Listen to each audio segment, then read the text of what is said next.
100%।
Dispute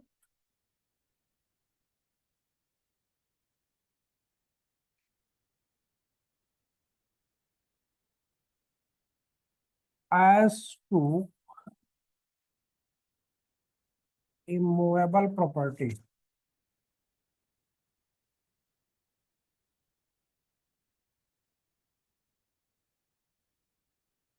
यहाँ पे शब्द आ रहा है इमूवेबल प्रॉपर्टी, ठीक है, यानी अस्थावर संपत्ति के बारे में विवाद।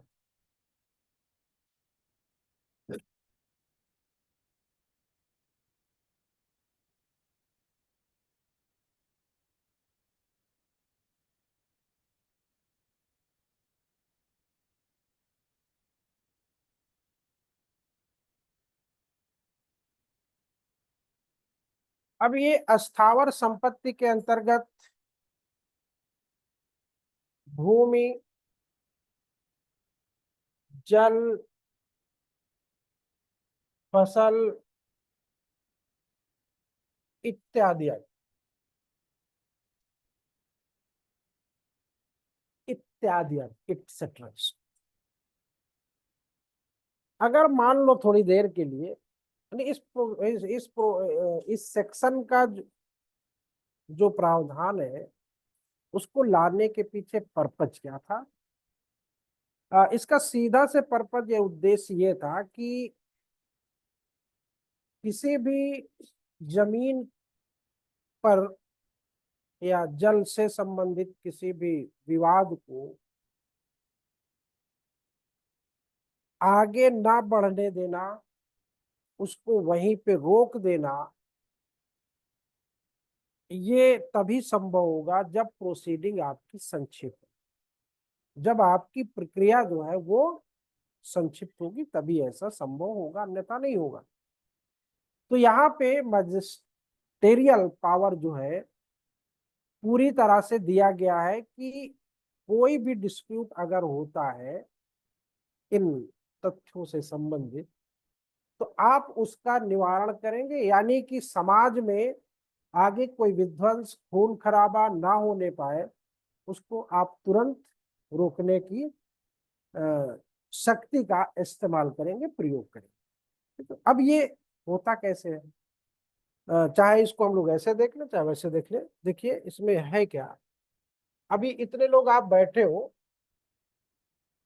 आप ही लोगों में से सबके पास कोई ना कोई जमीन होगी, चाहे वो खेत के रूप में हो, खेत के रूप में हो, आपके घर के सहन के रूप में हो, घर के सहन के रूप में हो, आपके मछली उत्पादक क्षेत्र के रूप में हो, उसमें भूमि एज लैंड के उसमें दिया है आपका स्पष्टीकरण, देखिएगा जरा, स्पष्टीकरण में दिया है कुछ। यानी यहाँ पे भूमि और जल से मतलब ये है कि भवन भी है आपका, मकान भी है आपका, बाजार भी है आपका, मछली क्षेत्र भी है आपकी, फसलें भी है, ठीक है। ये भूमि या भूमि की अन्य उपज, यहाँ पे इसीलिए मैंने लिख दिया था फसलें, ठीक है। तो भूमि के उपज से संबंधित भी डिस्प्यूट हो सकता है। तो अब यहाँ पे ये ओवरऑल जितना भी इस पर डिस्प्यूट होता है अमूमन पोजीशन को लेके होता है, ठीक है, पोजीशन के लेके होता है, ना कि यहाँ का जो अपना आपका जो ओनरशिप है उसको लेके होता है, ठीक है। तो ओनरशिप का जब होता है तो वो प्रक्रिया भी आपकी अगर सिविल में चल रही है ना, तो यहाँ पे उसमें कोई इंटरफेयर नहीं किया जाएगा, क्योंकि उसमें भी आपको सिविल का कोई मैटर है तो इंजंक्शन देने का राइट होता है, तो वो भी दे के शांत कर सकता है मामले को। लेकिन यहाँ पे पोजेशन में ये क्या होता है, ये कभी कभी तुरंत एराइज हो जाता है या कभी डिले एराइज होता है, या जैसे कभी कभी होता है कि अभी आज सब कुछ शांत है, दो भाइयों में विवाद हुआ, उसने कहा हम इधर से पानी नहीं जाने देंगे तुम्हारा, विवाद खड़ा हो गया। फसल बोया आपने, कोई बंदा गया काट के लेके चला गया, विवाद हो गया। आपको किसी के घर के सामने से जाने का अधिकार है, उसने क्या किया कि उस पर दीवार खड़ी कर दिया, तो डिस्प्यूट हो गया ना, तो डिस्प्यूट हो गया। अब डिस्प्यूट होने में दो तीन बातें होती, एक तो ये होता है कि हमने रोक दिया, एक ये होता है कि उठा के फेंक दिया। भाई डिस्प्यूट में जैसे कब्जे में आप बैठे हो यहाँ पे, उसने क्या किया, आपको उठा के भगा दिया, बेकब्जा कर दिया, बेदखल कर दिया, खुद पूरे पे पोजीशन ले लिया। तो बात समझना है यहाँ पे, ये किसके बारे में, कब्जे के बारे। तो इसमें लिखता क्या है, देखिए अब आप आइए बैरेक्ट, procedure where dispute concerning land and water is likely to cause breach of peace, यानी कि किसी भी डिस्प्यूट से शांति को भंग नहीं होने देना चाहिए, खासकर जल जमीन और फसलें या any other means of land में जो भी दिया हुआ है। तो कहता है कि when ever an executive magistrate is satisfied from a report of a police officer or upon other information that a dispute likely to cause a breach of the peace exists concerning any land or water or the boundaries thereof within his local jurisdiction, he shall make an order in writing stating the grounds of his being and so satisfy and requiring the parties concerning in such dispute to attend his court in person or by advocate or an a specified date and time, and to put in a written statement of their respective claim or respect of the fact actual possession of the object of dispute। आया ना बात, किसका मामला है, possession का, यानी कि actual possession उस पे किसका है, ये जब कभी भी किसी कार्यपालक मजिस्ट्रेट को इस बात की सूचना मिलती है, चाहे वो उसको मिली हो किसी पार्टी के माध्यम से या किसी पुलिस ऑफिसर की रिपोर्ट पर उसको सूचना मिली हो, ठीक है, तो वो उस कहाँ पे उसकी जो स्थानीय सीमाओं के अंदर है, मान लो आप इस क्षेत्र के मजिस्ट्रेट हो, ठीक है, आप इस क्षेत्र के मजिस्ट्रेट हो, अब यहाँ का जो पीएस है, पुलिस स्टेशन जो है, उसने रिपोर्ट दिया कि साहब यहाँ पे डिस्प्यूट अराइज हो गया है, फला व्यक्ति ने फला व्यक्ति के भूमि पे कब्जा कर लिया, फला व्यक्ति ने फला व्यक्ति को पानी ले जाने से मना कर रहा है, यही तो होता है, और तो कुछ होता नहीं है। तो पीएस क्या करेगा, रिपोर्ट करेगा मजिस्ट्रेट। अब मजिस्ट्रेट क्या करेगा कि उनसे संबंधित जितने भी स्टेटमेंट है सबको लेने के बाद उन पक्षकारों को, जो पार्टीज है जिनके बीच डिस्प्यूट है, उनके बीच विवाद उत्पन्न हो गया है, उनको एक लिखित आदेश करेगा, ठीक है, लिखित आदेश देगा कि वो एज ए समन जिसको बोलते हो आप लोग, हेलो, गुड मॉर्निंग,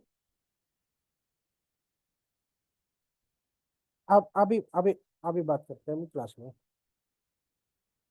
ठीक, यानी कि आपको बुलाया जाता है कहाँ पे, मजिस्ट्रेट के कोर्ट, कि आप आइए।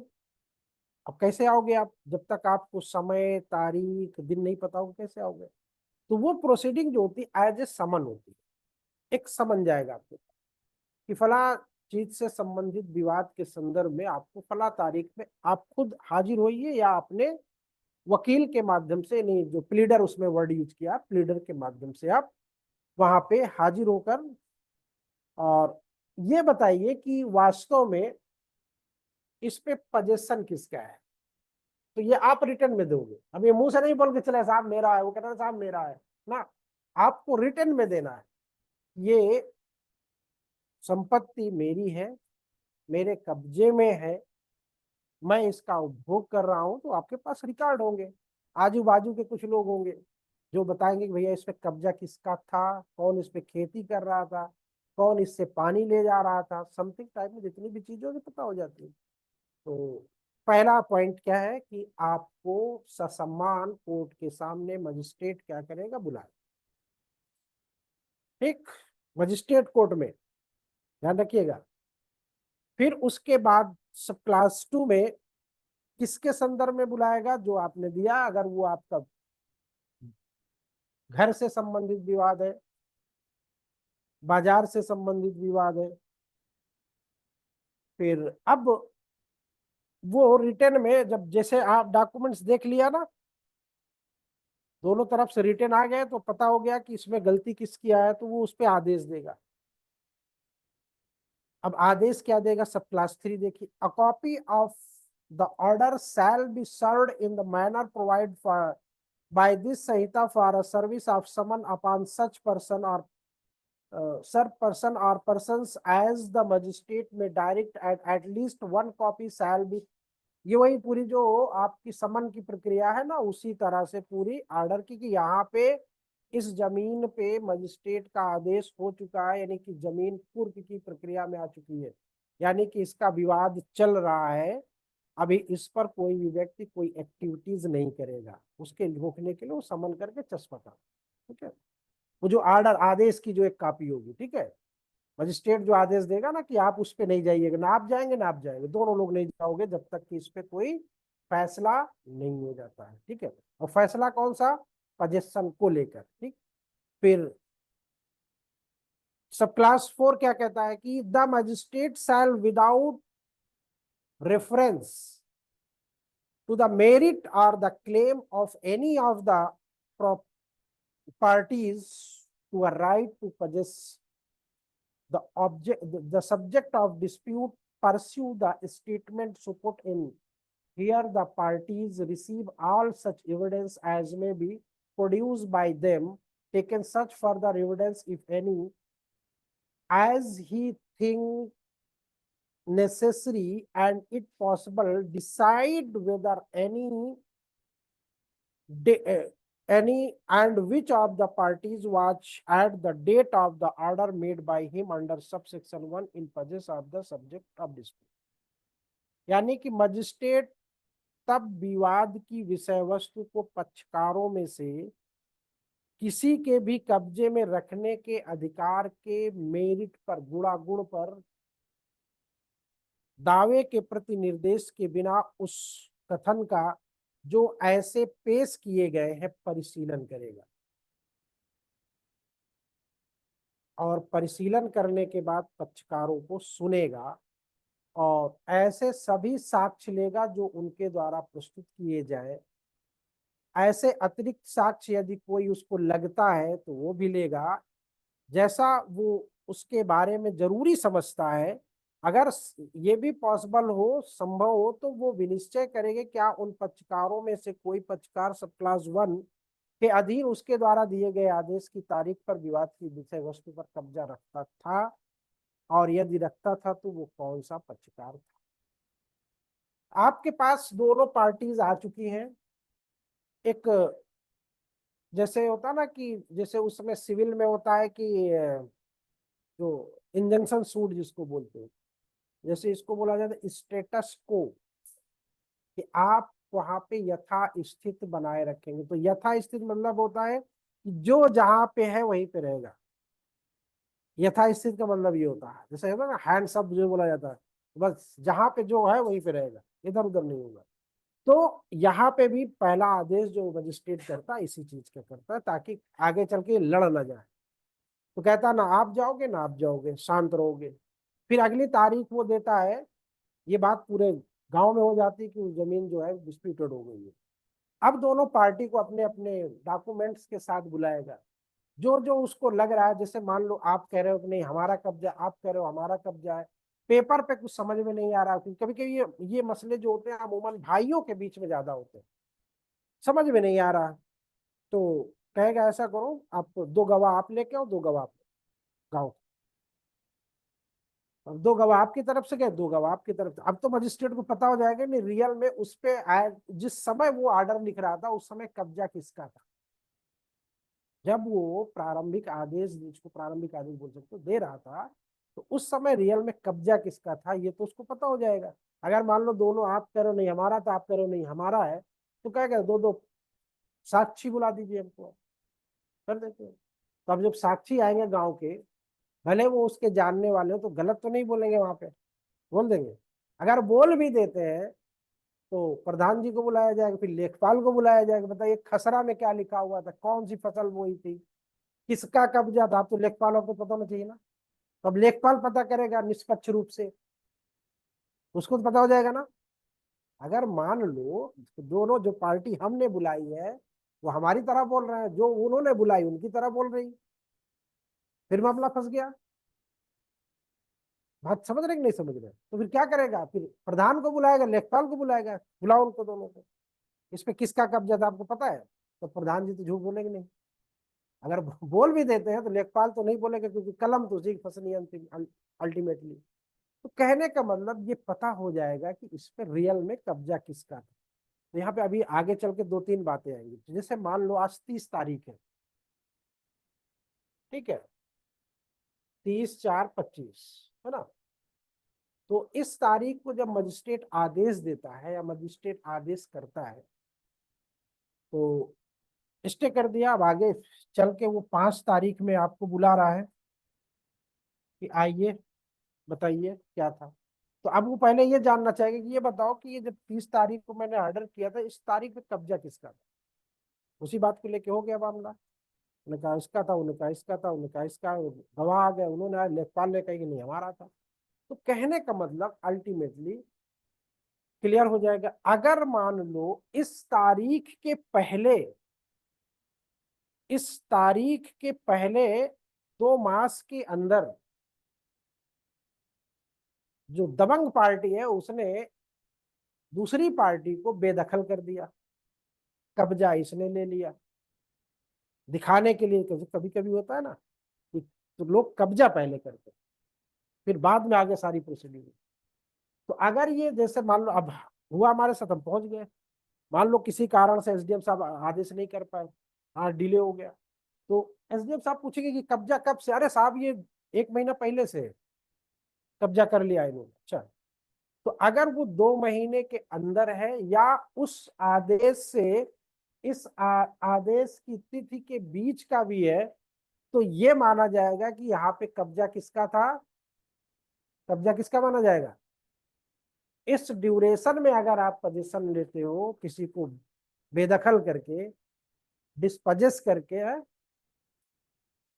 हाँ डिस्पजेस किया गया, तो ये माना जाएगा कि कब, मजिस्ट्रेट भी यही मानेगा, ये प्रिज्यूम करेगा वो कि यहाँ पे कब्जा उस बंदे का था जिसको कि वहां से ये ड्यूरेशन यही होगी। हाँ लिमिटेशन, 2 महीने के अंदर अगर भगाया गया है तो ये माना जाएगा कि रियल पोजीशन वाले आप ही थे जिसको कि भगाया गया। अभी वो आगे आएगा। सब क्लास 5 क्या कहता है, नहीं सब क्लास 5 4 4।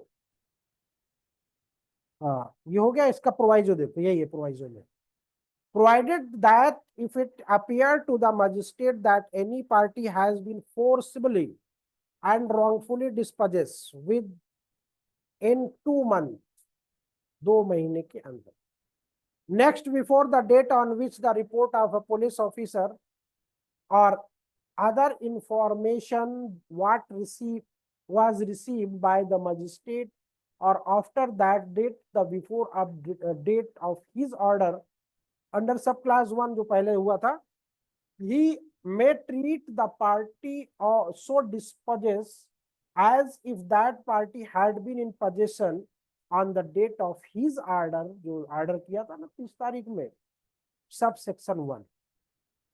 यानी कि यदि मजिस्ट्रेट को ये प्रतीत होता है कि कोई पक्षकार उस तारीख के जिसको पुलिस अधिकारी की रिपोर्ट या अन्य इत्तला मजिस्ट्रेट को प्राप्त हुई, इत्तला कब प्राप्त हुई, 30 को प्राप्त हुई, 30 ही को उसने ऑर्डर किया, तो इसमें डिले नहीं करते ये लोग, तुरंत कर देते।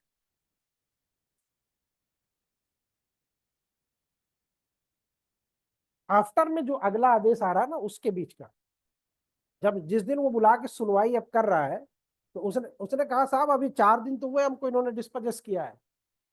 हाँ, नेक्स्ट उसमें तो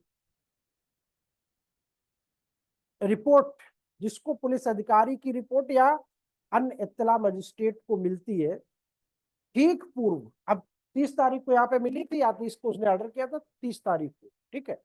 अगर मान लो इसने ऑर्डर नहीं किया तो इसी में उसको इंफॉर्मेशन मिली थी, या इसके पहले 29 को मिली थी उसको सूचना, ठीक है। 29 से 2 महीने पहले आप चले जाओ, ठीक 2 मास के अंदर या उस तारीख के पश्चात और उपधारा 1 के अधीन उसके आदेश की तारीख से ठीक 2 माह, दोनों दिया हुआ है यहाँ पे, या तो इस तारीख सूचना की तारीख से 2 महीने पहले या उसके आदेश के डेट से 2 महीने पहले, ठीक। बलात् और सदोष रूप से बेकब्जा किया गया है तो ये मान सकेगा कि उस प्रकार बेकब्जा किया गया पक्षकार उपधारा 1 के अधीन उसके आदेश की तारीख को कब्जा रखता है, ठीक। यानी कि यहाँ पे ये वाला जो रिसेंटली पजेशन हुआ है तो ये प्रिज्यूम हो जाएगा कि इस पे जो रियल था जिसको आपने भगाया है असली ओनर इसका वही, ठीक। बात समझ में कि नहीं है?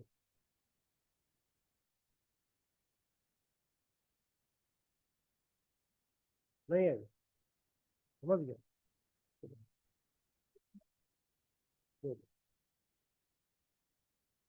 यानी जैसे आप लोग डॉक्टर के पास जाते हो ना,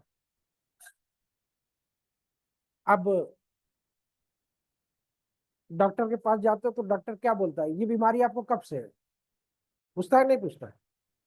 तो अरे साहब ये 1 डेढ़ महीना हुआ होगा, है ना। तो फिर वो उसके गार्जियन को बुलाता, 1.5 महीने से ये परेशान है, आपने इनको क्या किया। उसी तरह की भैया 2 महीने के अंदर आपको डिस्पोज किया जा रहा तो ये माना जाएगा कि यहाँ पे आप ही थे। तो उसी तरह इसमें पूछता है कि कौन था इस पे कब्जे पे, तो बोला साहब हम ही थे। कब से आप कब्जे में रहा, साहब 10 साल हो गया। अगला कह रहा नहीं साहब 10 साल नहीं हो गया, अभी 2 महीने पहले या 1 महीने पहले हमको इन्होंने वहां से भगाया है। तो अब वो डिस्प्यूट हो गया, अब कैसे क्लियर हो। तो अब जैसे बताया ना कि किसका कब्जा था, गवाह आए उन्होंने बता दिया कि साहब यहाँ पे इस बंदे का ही कब्जा था 2 महीने पहले भी और अभी भी है, अब तो इसको भगा दिया गया है। हम्म। और वो हाँ उसमें भी मत जाओ, ठीक है वहां पे भी मत जाओ। आ, हाँ हाँ, नहीं रॉन्गफुल पोजीशन को नहीं, जो एडवर्स पोजीशन से जो आ रहा है, ठीक है, रॉन्गफुली कर रहा है, भाई आपका कोई उस पर अधिकार नहीं है। जैसे आपका इस मकान पे कोई अधिकार नहीं है, आप दबंग हो, आए और सामान उठाए फेंक दिए, अब पूरा कब्जा कर लिए, ठीक। तो रॉन्गफुली कौन हुआ, जो बंदा आ रहा है, जो रह रहा है रियल में तो वो पहले से था ना। अब उसके ड्यूरेशन दे दिया कि कब आपको भगाया गया, बोला साहब 2 महीने हो गया, ठीक। तो ये फिर वहां पे ये मान लिया जाएगा कि वो नहीं आप हो, क्योंकि ये भी एक होता है ना कि अगर जिसका कब्जा होता है उसका 99% होता है, ये भी एक कॉन्सेप्ट है ना। हाँ, तो जो जिसका कब्जा होता है तो अमूमन उसी के पक्ष में निर्णय दिया जाता है, ये एक वो होता है। लेकिन अब अगर पोजीशन ही आपका गलत है, किसी को भगा के आपने किया है, वो भी तो क्लियर होना चाहिए ना, रॉन्गफुल आपने पजेस किया तो ये भी तो, और रॉन्गफुल तो अगर ऐसा कर दिया जाए 99% है तो हर आदमी रॉन्गफुली दूसरे का कब्जा लेगा, कब्जा कर लेगा, और फिर जाके दिखाएगा साहब ये तो रह रहे हम ही कब्जे में हमारे ही है। तो हम हमेशा जब भी कोई ऐसा डिस्प्यूट होता है तो पहले ही पूछता कब्जा किसका है, पूछता ही नहीं, पूछता कोई मजिस्ट्रेट होता सबसे पहले ही पूछता कब्जा किसका है, बोले साहब हमारी ही तो कब्जा है, तो उसके दिमाग में आ जाता कि इन्हीं का है। लेकिन अगर उसने कह दिया नहीं साहब अभी 1 महीने पहले हमको भगाया गया तो फिर हुआ। ठीक। सब क्लास 5 कहता है कि इस धारा की कोई बात हाजिर होने के लिए ऐसे अपेक्षित किसी पक्षकार को या किसी अन्य हितबद्ध व्यक्ति को ये दर्शित करने से नहीं रोकेगी कि कोई पूर्वोक्त प्रकार का विवाद वर्तमान नहीं है। ठीक है, या नहीं रहा है, और ऐसी दशा में मजिस्ट्रेट अपने उक्त आदेश को रद्द कर देगा और उस पर आगे की सब कार्रवाइयां रोक दी जाएंगी, किंतु उपधारा 1 के अधीन मजिस्ट्रेट का आदेश ऐसे रद्दकरण के अधीन रहते हुए अंतिम होगा। अगर सारा कुछ देखने के बाद उसको लगता है कि इसमें कोई ऐसा डिस्प्यूट नहीं है तो वो अपने आदेश को क्या करेगा, यानी कुर्की की प्रक्रिया को वो, अभी ये कुर्की की प्रक्रिया में जाएगा, अभी तो ये पोजीशन को डिसाइड कर रहा है, जब ज्यादा हो जाएगा तो कहेगा इसको प्रॉपर्टी को कुर्क कर लो। ठीक। तो nothing in this section shall preclude any party so required to attend or any other person interested from showing that no such dispute as aforesaid exist or had exist, and in such case the magistrate shall cancel his said order, and all further proceeding thereof shall be stayed but subject to such cancellation of the order of the magistrate under subsection 1 shall be final। उसको मैं आप लोगों को थोड़ा practically बता दूं, practically इसको समझो अभी। अच्छा सेक्शन पूरा हो जाए तो फिर बताते हैं, तभी पूरा फिर मजा आएगा। फिर कहता है कि if the magistrate decide that one of the parties was or should under the proviso to subsection 4 be treated as being in such position of the said subject of dispute, he shall issue an order clearing that party to the entitled to possession thereof until evicted therefrom in the course of law, and forbidding all disturbance of such possession until such eviction, and when he possess under the proviso to subsection 4 may restore to possession the party forcibly and wrongfully dispossessed। Magistrate क्या करेगा, यदि magistrate ये फैसला करता है कि पक्षकारों में से एक का उक्त विषय का विवाद पर ऐसा कब्जा था, उसको डिसाइड हो गया कि इसी बंदे का यहाँ पे कब्जा, उपधारा 4 के परंतु के अधीन ऐसा कब्जा माना जाना चाहिए, नहीं कि वो 2 महीने के अंदर का है। ये दोनों बातें यहाँ पे आ गई हैं कि अगर ऑलरेडी उस बंदे का ही पोजीशन है जिससे डिस्प्यूट हुआ है, कंटिन्यूअसली चला रहा, एक तो ये हो गया, एक दूसरा जो डिस्प्यूट हुआ कि साहब अभी हमको इन्होंने बाहर किया है, बेकब्जा किया है या बेदखल किया है, तो दो तरह के डिस्प्यूट है। नहीं, एक रेगुलरली हो गया, रेगुलरली हमारा है, हम ही को आने जाने से रोका जा रहा है, हमारा है, हम ही को पानी ले जाने से मना किया जा रहा है, तो एक तो ये हो गया। दूसरा ये है कि हमारा है लेकिन 1-1.5 महीने पहले 2 महीने पहले हमको यहाँ से भगा दिया, एक वो सिचुएशन है, तो दोनों सिचुएशन।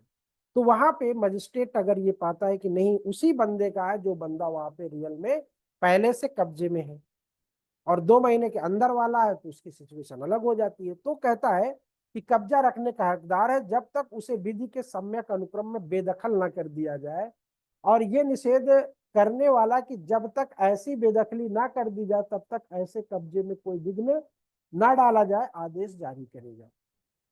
और जब वो उपधारा 4 के परंतु के अधीन कार्रवाई करता है तब उस पक्षकार को जो बलात् और सदोष बेकब्जा किया गया है कब्जा लौटा सकता। तो 2 महीने के अंदर वाले को तो वो क्या करेगा, उसको जिसको बोला जाता है रीस्टैब्लिश करेगा, पुनः ला के बैठा जाए।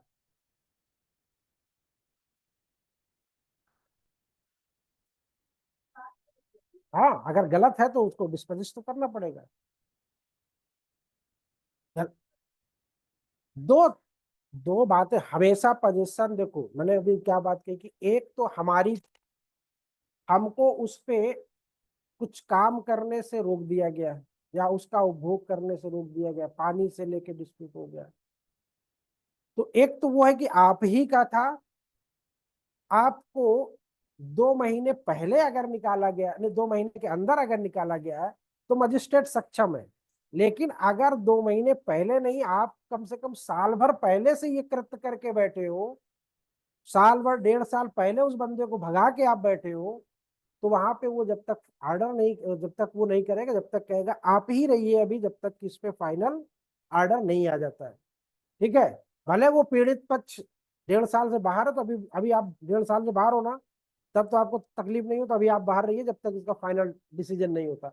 लेकिन अगर 2 महीने के अंदर का डिस्प्यूट है तो मजिस्ट्रेट तुरंत कहेगा कि आप बाहर जाइए, तुरंत बोल देगा।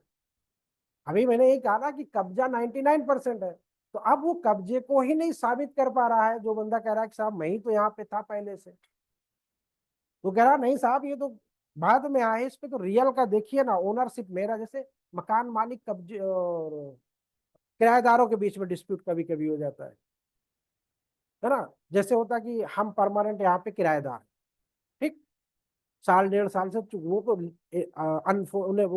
वो भी फोर्सेबली नहीं है, वो तो आपके दादा के जमाने से हम यहाँ पे किराएदार हैं। अब उसका डिस्प्यूट चल रहा है, आपकी जरूरत के अकॉर्डिंग आपके मकान को खाली करने का आदेश दिया। अब वो क्या कर रहा है कि अब मेरे अगेंस्ट में तो ऑर्डर आ ही जाएगा। मान लो हम इतने साल से रह रहे हैं और हमें अब जरूरत नहीं, हमारा अपना खुद का मकान है, तो हमारा तो ऑर्डर आ जाएगा, हम तो। उसी बीच उसने क्या किया, एक दूसरे किराएदार को वहां पे बसा दिया। अब ऑर्डर किसके खिलाफ आएगा, आपके खिलाफ आएगा। अब दूसरा किराएदार वहां पे बैठ गया, तो इसीलिए सब टीनेंट को कोई राइट नहीं दिया गया, अलाउ नहीं है सब टीनेंट। ठीक, कि हम किराएदार होके किसी अगले किराएदार को नहीं रख सकते, नहीं तो फिर कभी कोई खाली करेगा क्या, तो जाएगा दूसरे को लगा देगा। लेकिन अगर आपका बेटा है, आपकी फैमिली में और कोई है, और फादर के अगेंस्ट आ रहा है और बच्चा बालिग है, तो फिर वहां पे उसको आप हटा नहीं सकते। फादर को तो हटा सकते, लेकिन बच्चे को नहीं हटा सकते। तो बड़े उलझा हुआ यहाँ पे रहता, तो यानी यहाँ कहने का मतलब ये। अभी इसको आते प्रक्रिया बता, पहले समझ लो कि अगर आप पुरानिया हो, जिसको कहते हैं ना कि पुराना चावल है, कब्जा किया है और डिस्प्यूट उसका हो गया है, या डिस्प्यूट पहले से चला रहा, दो तरह की, दो किस्में होती हैं। एक किस्म ये होती है कि जैसे मान लो ये हमारा खेत है, ठीक है, इसमें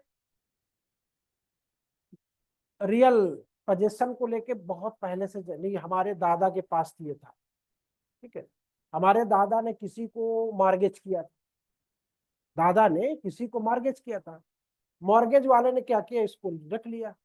बाद में उसने क्या किया कि धीरे से इसको किसी तरह से हमारे दादा की फर्जी वसीयत या तमाम तरह की चीजों की, या उनका सेल डीड फर्जी बनवा के इसको अपने नाम करवा लिया। पोजेशन किसका, मॉर्गेजर का है। अब नाम किसका आ गया, उसी का आ गया। जब उनके बेटे को या उनके पोते को पता चला कि ये तो जमीन हमारी थी, पुराना रिकॉर्ड निकाला तो दादा के नाम थी, दादा ने इनको कैसे दिया, कार बेच दिया। अब मसला इस बात का है कि दादा अगर जीवित है तो वो खुद ही कहेंगे बेटा मैंने कभी बेचा नहीं, इन्हें जबरदस्ती कर लिया। तो अब प्रश्न ये आएगा पिताजी ने क्यों नहीं प्रश्न उठाया। तो दादाजी ने कहा कि बेटा लड़ाई से मना, तो अब पोता थोड़ा तेज है, जरा ऐसे कैसे ले लेगा, ऐसे कैसे ले लेगा, टाइट हो गया पोता, कानून है लड़ा, हम ले लेंगे, वकालत कर लिया पोते ने। तो अब डिस्प्यूट शुरू हुआ। अब यहाँ पे पोजेशन तो किसका है, मॉर्गेजर का है। ओनर कौन है, रियल का होता होगा, दादा उसके अभी दादा जीवित है। और अगर दादा मर गए तब पोते के लिए थोड़ा समस्या होगी। समस्या ये होगी कि पूछेगा कि भैया हमारे दादाजी इनको बेचे थे क्या, तो पड़ोसी कह रहा नहीं नहीं बेचे नहीं थे, ये रेहन रख लिए थे, और रखने के बाद इन्होंने क्या किया था कि फर्जी इसकी रजिस्ट्री करवा ली। फर्जी रजिस्ट्री भी होती, पता कि नहीं? अब वो खोजबीन में लग गया पूरा रिकॉर्ड निकालना, हो ना। तो उसमें फोटो भी तो लगा रहता, बेचने वाले का साइन भी होता है, सब है, और उसके दादा के बैंक अकाउंट कुछ रखे हुए, साइन किए हुए। ले गया कहा साहब आइए, कोर्ट पहुंच गया, सिविल में जाएगा ये मैटर, ठीक है। ये डीएम एसडीएम क्या नहीं, सिविल में जाएगा, चैलेंज होगा सीधे, क्योंकि पजेशन पजेशन से ओनरशिप से है, ठीक है। अब वहां से अगर उसको स्टे मिल गया तो वो स्टे लाके कोर्ट में पेश करेगा, कहेगा साहब ये स्टे है और ये हमारी प्रॉपर्टी है, इस पे कब्जा इनका है, कब्जा से बेदखल किया जाए। तो वो तो वहां से कह देगा कि कोई पार्टी इसमें इन्वॉल्व नहीं होगी जब तक फाइनल आदेश ना आ जाए। एक सिचुएशन वो थी। अब अगर सिविल कोर्ट ने फाइनल आदेश दे दिया कि नहीं आप ही रियल में इसके ओनर हो, अब मसला आएगा किस चीज का? जो बैठा है वो खाली करेगा क्या इतनी जल्दी? रांगफुली पजेस हो गया ना इसका, भले वो जमाने से रहा हो। तो अब वो रांगफुली पजेस को मजिस्ट्रेट क्या करेगा? खाली करवाने की कोशिश करेगा।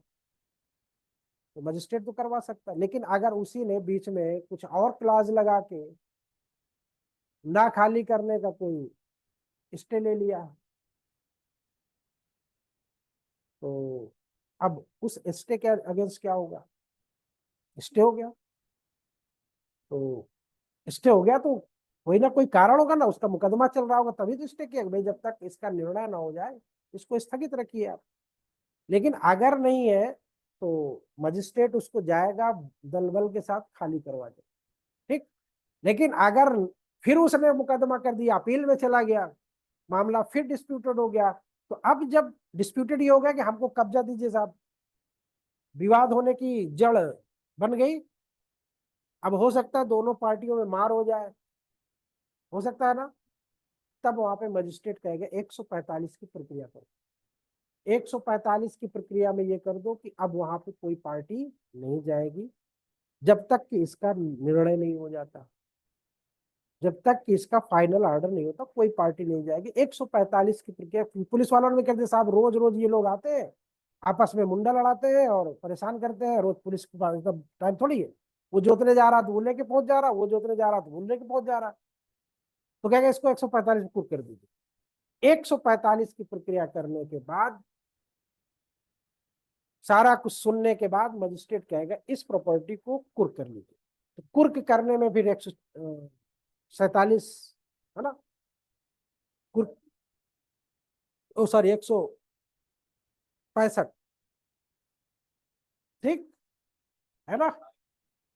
कुर्क करके उस पर रिसीवर नियुक्त कर दिया गया, यानी कि अब ना आपकी रही ना आपकी रही, उससे जो भी अर्निंग होगी वो सरकार के पास जाएगी। जब फाइनल हो जाएगा कि किसकी है, अब इसमें बहुत से स्टेप आएंगे, पहले इतना समझ लो, ठीक है। 45 की प्रक्रिया किसी भी डिस्प्यूटेड लैंड पे, जमीन पे, तालाब पे, फसल पे है तो 145 की प्रक्रिया, ठीक है।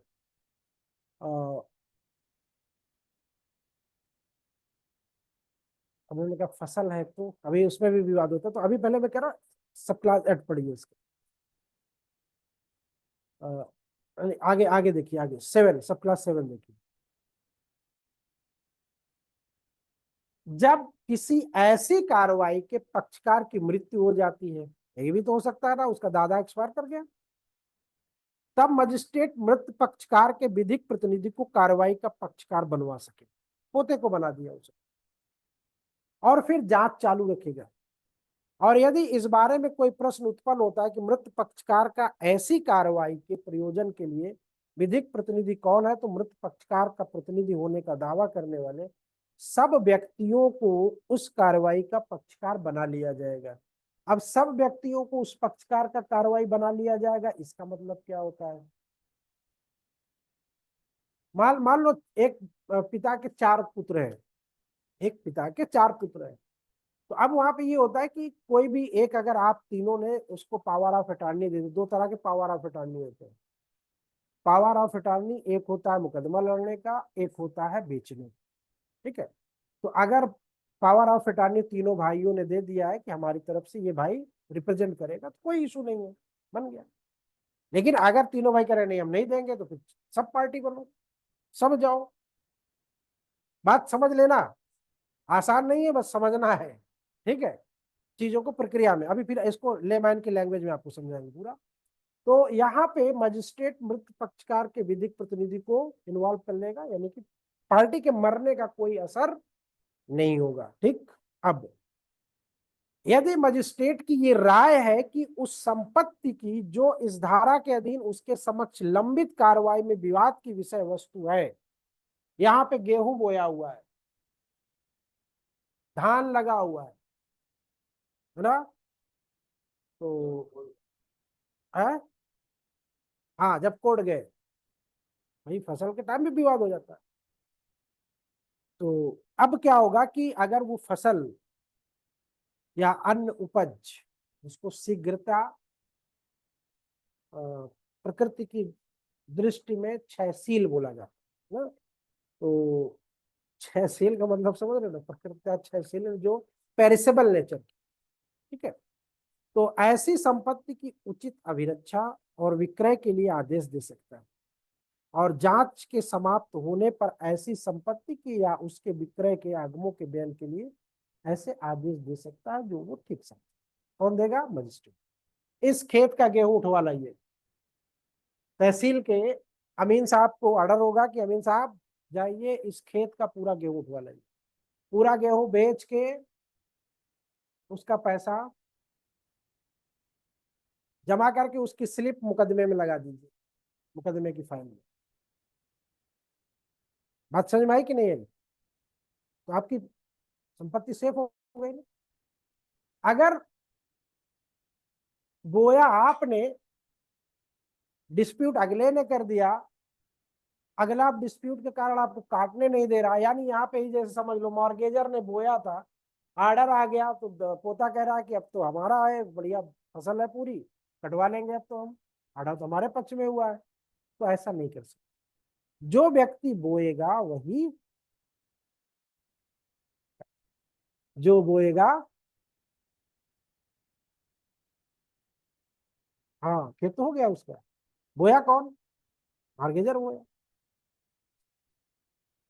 इसीलिए कहते हैं कि आपके जो कृत्य होते हैं ना, जो बोएगा वही काटेगा, है ना। कौन सा गाना भी है ना इसपे, आपकी करनी जैसी करनी वैसी भरनी, है ना। तो अब जो बोया वही काट, वो तो वहां तो डिस्प्यूट नहीं हुआ, कहेगा भैया ठीक है हटा लो, लेकिन अब दोबारा मत बोना इस पे, दोबारा के लिए वो रिस्ट्रिक्ट कर देगा, ठीक।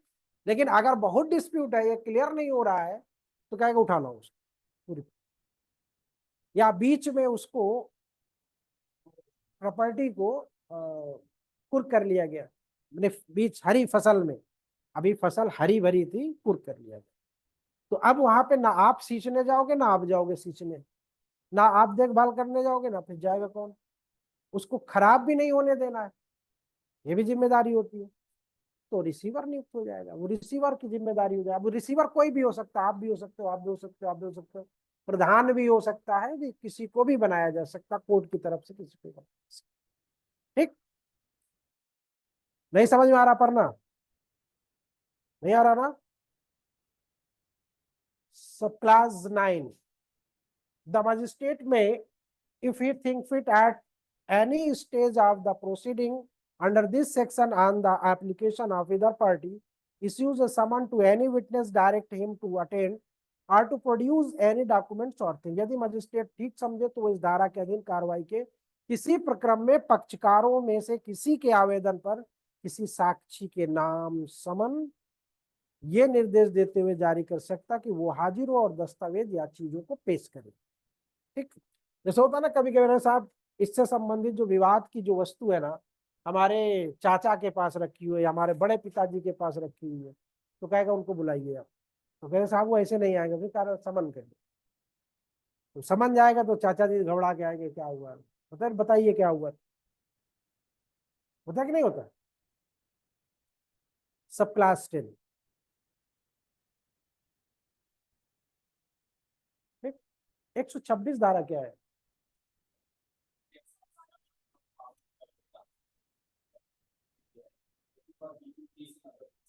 हाँ।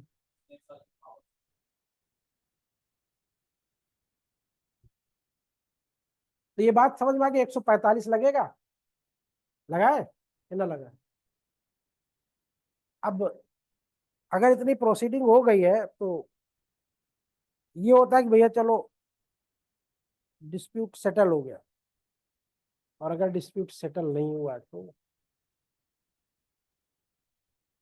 पावर टू अटैच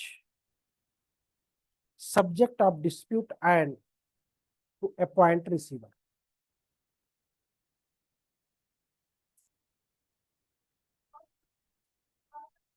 नहीं, उसमें उसमें नहीं करवा सकता है बॉन्ड और।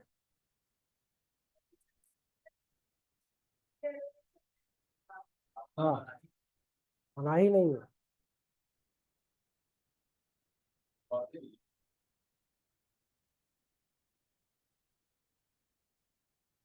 उसमें 126 में क्या है? हम्म।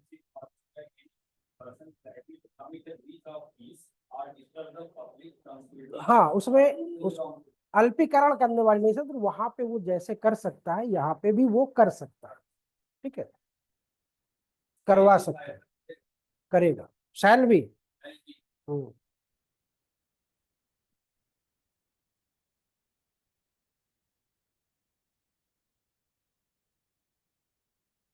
ठीक। हाँ, कोई भी जिस पड़ोसी को बुला सकते। जैसे आपके चौहद्दी में अ, ये इधर मान लो आपका खेत है, ये आपके गांव वाले का खेत है, ये दूसरे का, ये दूसरे के, दूसरे, इसमें चारों में से किसी को बुलाया जा सकता है। एनी इसीलिए वर्ड यूज हुआ, या किसी अन्य जिसके पास भी कोई वस्तु है, डॉक्यूमेंट कुछ भी है, किसी को बुला सकते। नहीं समझे? नहीं नहीं, ना ना, ओरली कैसे बोल देगा, आपको समझ जाएगा आपके नाम। ठीक है, तो जब नहीं सुनो, उसमें जब 145 की प्रोसीडिंग होती है ना, तो ऐसे नहीं हो जाती। वो होती कैसे समझी?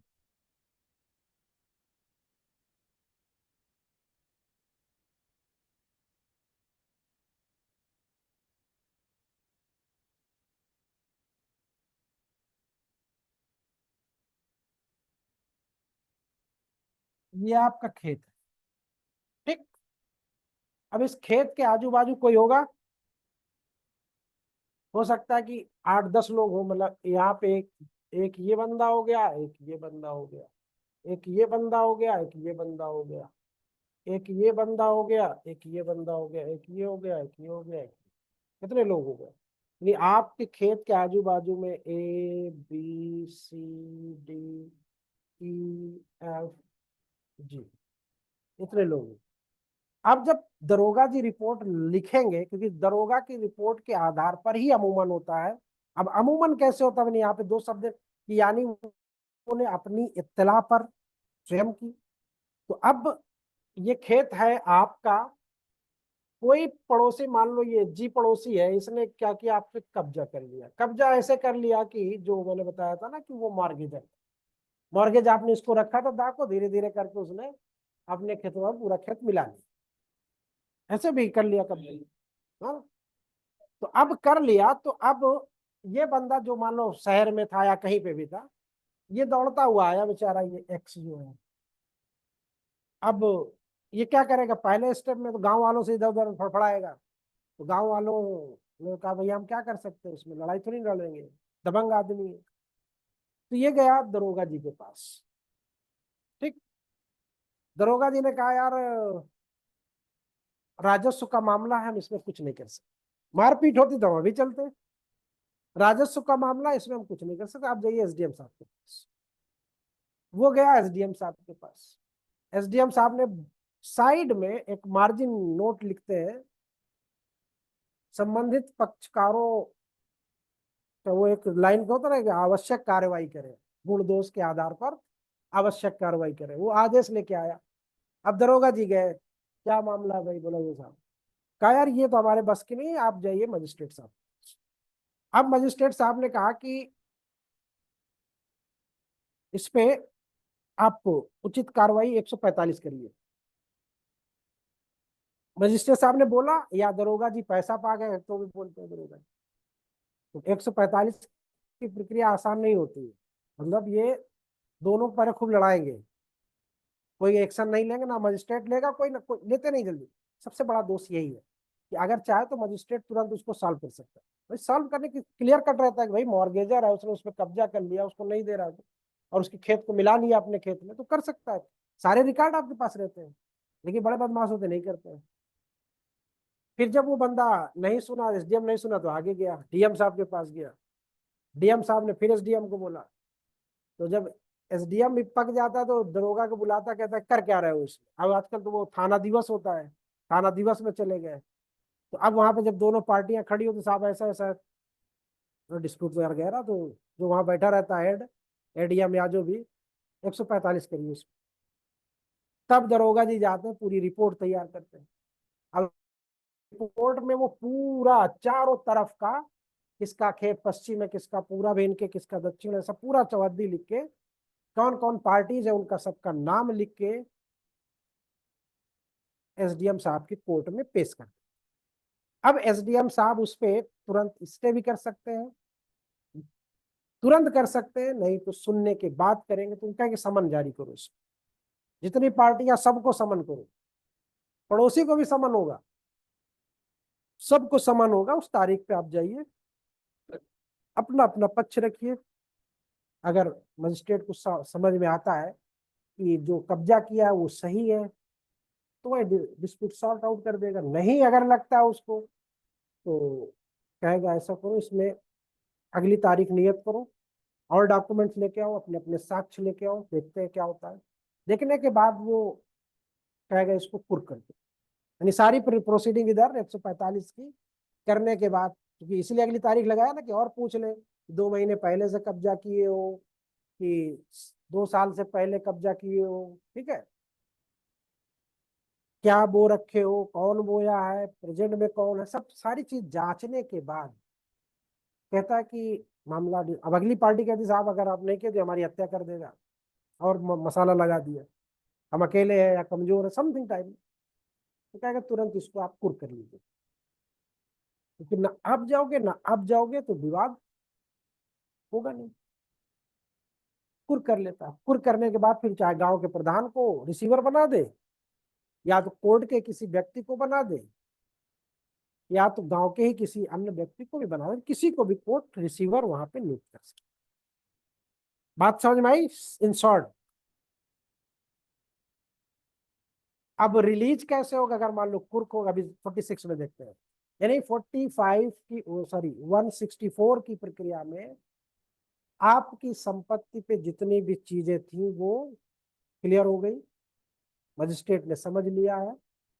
अब उसको लगता है कि कुर्क के अलावा इसमें कोई ऑप्शन नहीं, और अगर है ऑप्शन तो फिर जिसका होगा उसको कहेगा जाइए इसको कब्जा दिलाइए इसको जाके,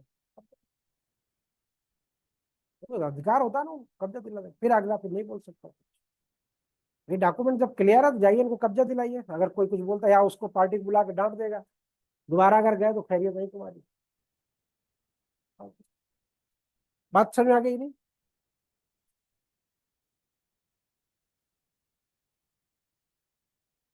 हम्म, हम्म, हम्म, हाँ, हाँ, हाँ, बिल्कुल आएगा। आपकी जब जमीनी गायब हो गई है तब क्या करोगे, नक्शा बनवाओगे क्या जाके? आपका तो खतौनी दर्ज है ना, खसरा दर्ज है ना, नक्शा बना है ना, अभी कल पढ़ी थी ना, खसरा खतौनी और नक्शा सब है ना।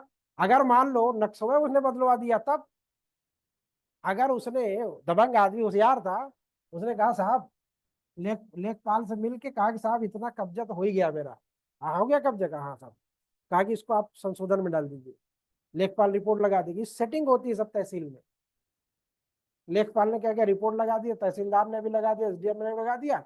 अब डीएम साहब क्या देखेंगे वहां के मौके पे, थोड़ी ना देखेंगे वो तो रिपोर्ट को ही मानेंगे ना। उन्होंने कहा ठीक है इनका जो है अब यहाँ से हो गया। अब वो बड़ा खुश हो गया, नक्शा बदल गया पूरा। अब इसको पता चला जिसका रियल में था उसका खितवे कम हो गया नक्शे में। अब वो नक्शा संशोधन में जाएगा, अब वो फिर प्रूफ करे पुराने नक्शे से कि साहब ये खतौनी है, ये है 10 साल पहले की है, ना बेची गई ना कुछ हुई, ये प्रॉपर्टी गई तो कहाँ गई। तब वो डीएम फिर उसका नक्शा संशोधन का, कि इनका जितने नंबर पे जितनी जमीन है उसका नक्शा संशोधित करके उसका पुनः बनाया जाए, ये होता है। ठीक। तो डिस्प्यूट किसी तरह से भी हो सकता है। डिस्प्यूट यहां से भी होता है ना कि आप किसी की प्रॉपर्टी पे कुछ नहीं, जैसे अभी आजकल खाली होंगे खेत ना, कुछ ना करिए आप, जाइए ट्रैक्टर लेके 2-4 बार घुमा दीजिए, डिस्प्यूट हो जाए। अब फिर आप अपने कागज लेके पहुंचेंगे, वो अपना लेके पहुंचेंगे, साहब इन्होंने मॉर्गेज किया था हमको, अभी 1 साल बचा हुआ ना, देखिए ना। तो वो भी फर्जी हो जाता है, मॉर्गेज भी फर्जी हो जाता है। तो बहुत सी चीजें होती है, इससे समाज बड़ा बदमाश हो गया है। यहाँ पे नहीं कि आपका सब कुछ है, आपकी प्रॉपर्टी पे ऐसे हक जताएंगे जैसे लगता है कि इन्हीं की है। ठीक है। तो अब कुर्की करवाते 146, यानी ये क्लियर हो गया ना। मेंस में आता है 145, भूमि जल और फसलों से संबंधित विवाद, यानी अस्थावर संपत्ति से संबंधित विवाद। तो यहाँ पे आपको कुर्की की प्रक्रिया भी लिखना। Power to attach subject of dispute appointment receiver. यदि धारा 164 की उपधारा 1 के अधीन आदेश करने के पश्चात किसी समय मजिस्ट्रेट मामले की आपातिक स्थिति को समझता है, अथवा यदि वो विनिश्चय करता है कि पक्षकारों में से किसी का धारा 164 में दिए गए कब्जे उस समय नहीं दिया गया कब्जा उस समय नहीं था, अथवा यदि वो अपना समाधान नहीं कर पाता है कि उस समय उनमें से किसका ऐसा कब्जा विवाद की विषय वस्तु पर था, तो वो विवाद की विषय वस्तु को तब तक के लिए कुर्क कर सकता है जब तक कि वो अपना समाधान स्वयं या कोई सक्षम न्यायालय उसके कब्जे का हकदार व्यक्ति होने के बारे में उसके पक्षकारों के अधिकारों का अवधारण नहीं कर देता है। ठीक है। तो जब मान लो नहीं समझ में आ रहा उसको, मजिस्ट्रेट को साक्ष्य भी लिया फिर भी नहीं समझ में आ रहा, अगले ने कहा साहब इसका मुकदमा कमिश्नरी में चल रहा है, अगले ने कहा कि साहब इसका मुकदमा सिविल कोर्ट में चल रहा है, तो अब ऐसी स्थिति में वो तो कुछ आदेश नहीं दे सकता ना, क्योंकि उसकी सुपीरियर अथॉरिटी उसके ऊपर हावी है। तो वो यही लिख देगा कि ऐसा करो, इसको कुर्क करो, और जब तक उस न्यायालय का आदेश नहीं आ जाता है तब तक आप उस पर कुछ नहीं करो। ठीक। हम्म। हाँ। रियल रियल उसका कौन है, किसका पोजीशन है रियल में, वो क्लियर नहीं हो पा रहा है। हाँ। हम्म।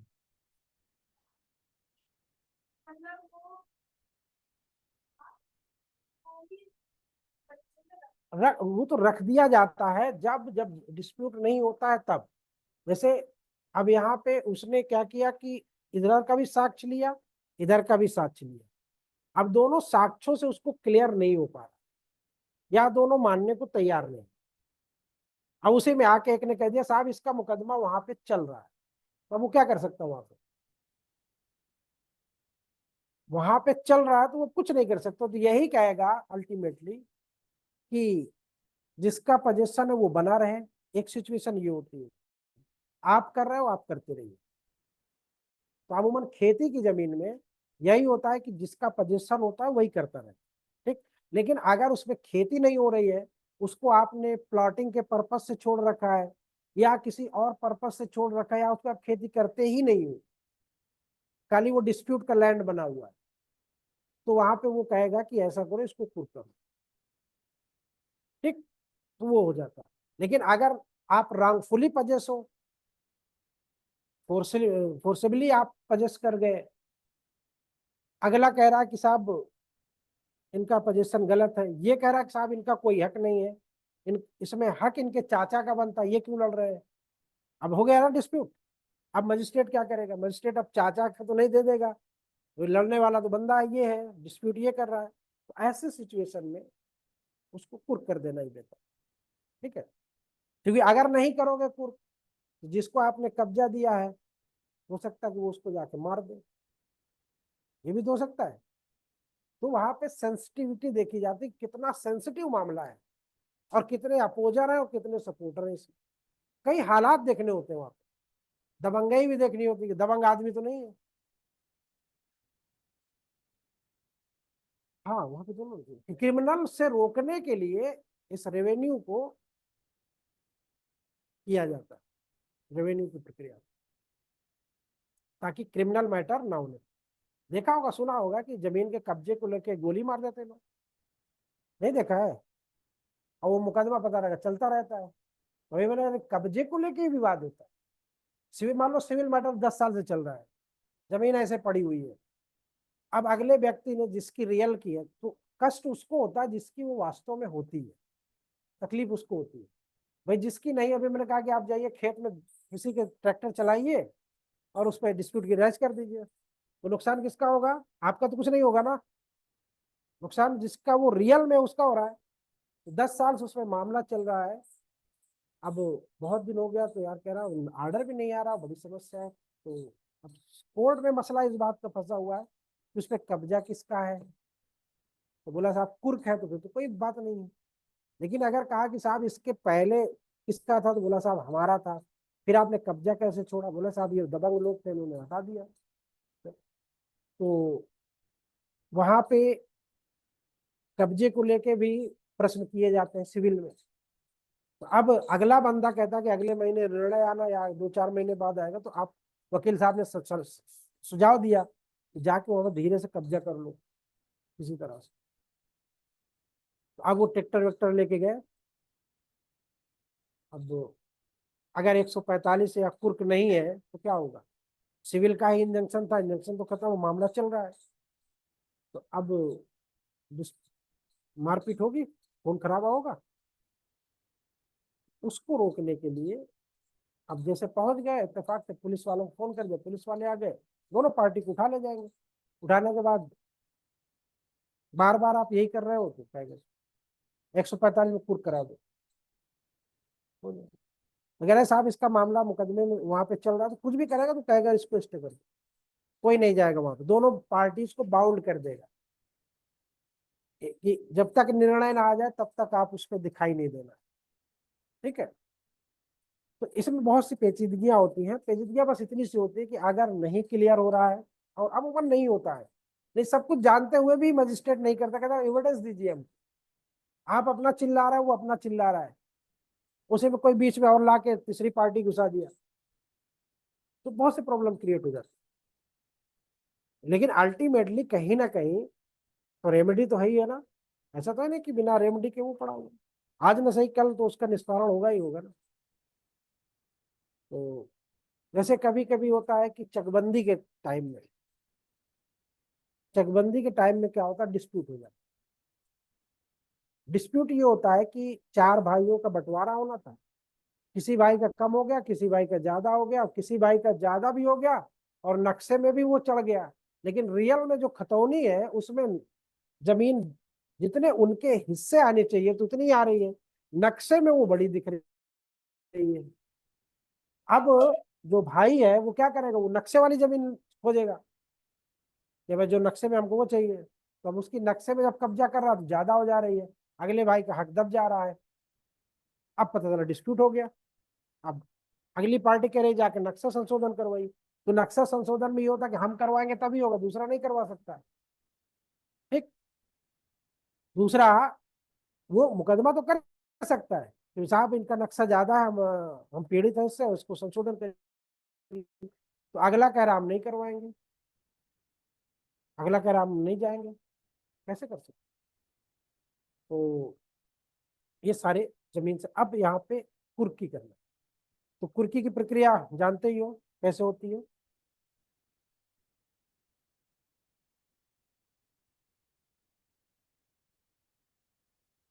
जब मजिस्ट्रेट विवाद की विषय वस्तु को कुर्क करता है, तब यदि ऐसे विवाद की विषय वस्तु के संबंध में कोई रिसीवर किसी सिविल न्यायालय द्वारा नियुक्त नहीं किया गया है, तो वो उसके लिए ऐसा इंतजाम कर सकता है जो उस संपत्ति की देखभाल के लिए उचित समझता है, या यदि वो ठीक समझता है तो उसके लिए रिसीवर नियुक्त कर सकता है, जिसको मजिस्ट्रेट के नियंत्रण के अधीन रहते हुए वे सब शक्तियां प्राप्त होंगी जो सीपी से। इसमें दो बातें होती है, दो बातें ये होती है कि अगर सिविल में मामला चल रहा है सीपीसी के तहत, तो ये सिविल कोर्ट की जिम्मेदारी है कि वो रिसीवर नियुक्त कर दे। अगर बाई द वे वो नहीं करता है, नहीं करता, उसको नहीं लगता है और डिस्प्यूट हो जाता है, तो वहां पे एसडीएम कर देगा,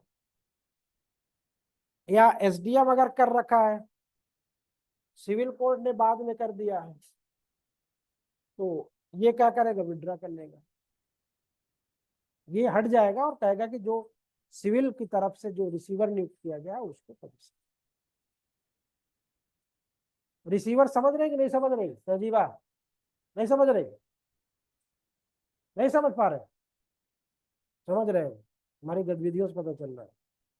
may make such other incident or consequentially order as may be just। ऐसे अन्य आनुषंगिक या परिणामिक आदेश कर सकेगा जो न्याय संगत हो। अब देखिए यहाँ पे, जैसे मान लो, जैसे कभी कभी होता है कि आपस में बचपन में खेला होगा आप लोगों ने खेल, कि शर्त लगी कि आज हमारी इंडिया जीतेगी, अगला कह रहा है कि नहीं जीतेगी, शर्त लगा। तो वो ये बोल रहा है कि शर्त तो लगा रहे हो, पैसा जमा करो, 1000 रुपया हम जमा कर रहे हैं, 1000 आप जमा। तो अब वो पैसा किसके पास जमा किया जाएगा? तुम्हारे पास, शर्त लगाने वालों के पास नहीं। क्योंकि अगर इतना यकीन होता तो फिर पैसा जमा क्यों करवाते? अगर इतना यकीन होता तो पैसा हम जमा क्यों करवाते? मैंने कहा कि मम्मी के पास जमा करो, और मम्मी को बता दिया कि जब अगर इंडिया जीतेगी तो मेरा, और इंडिया हारेगी तो इसका। कौन रिसीवर हुआ? हाँ, आ गया समझ में? ठीक, आया समझ में? नहीं आया तो तुम नहीं समझ पा रहे? मन नहीं लग रहा तुम्हारा? लग रहा है पक्का?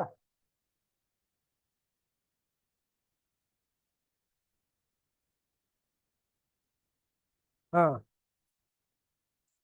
हम्म। नहीं देखो, देखो होता क्या है, अब यहीं पे देखो, यही नहीं नहीं, यहीं पे आप इशारे को देखो। वो मार्गेज वाला बंदा था, उसने कब्जा कर लिया, निर्णय आ गया कि आपको बेटा खाली करना पड़ेगा। किसको? मार्गेज वाले। मार्गेज वाला ऑप्शन दे रहा है मालिक को, ऐसा करो यार, अब ये हमारे बगल में है ना, अब रोज विवाद होगा, ऐसा करो कि आप इतनी जमीन हमसे कहीं और ले लो। बात समझ रहे नहीं? हमसे कहीं और ले लो आप, तो वहां पे स्पेसिफिक रिलीफ काम करेगा। स्पेसिफिक रिलीफ का मतलब क्या होता है?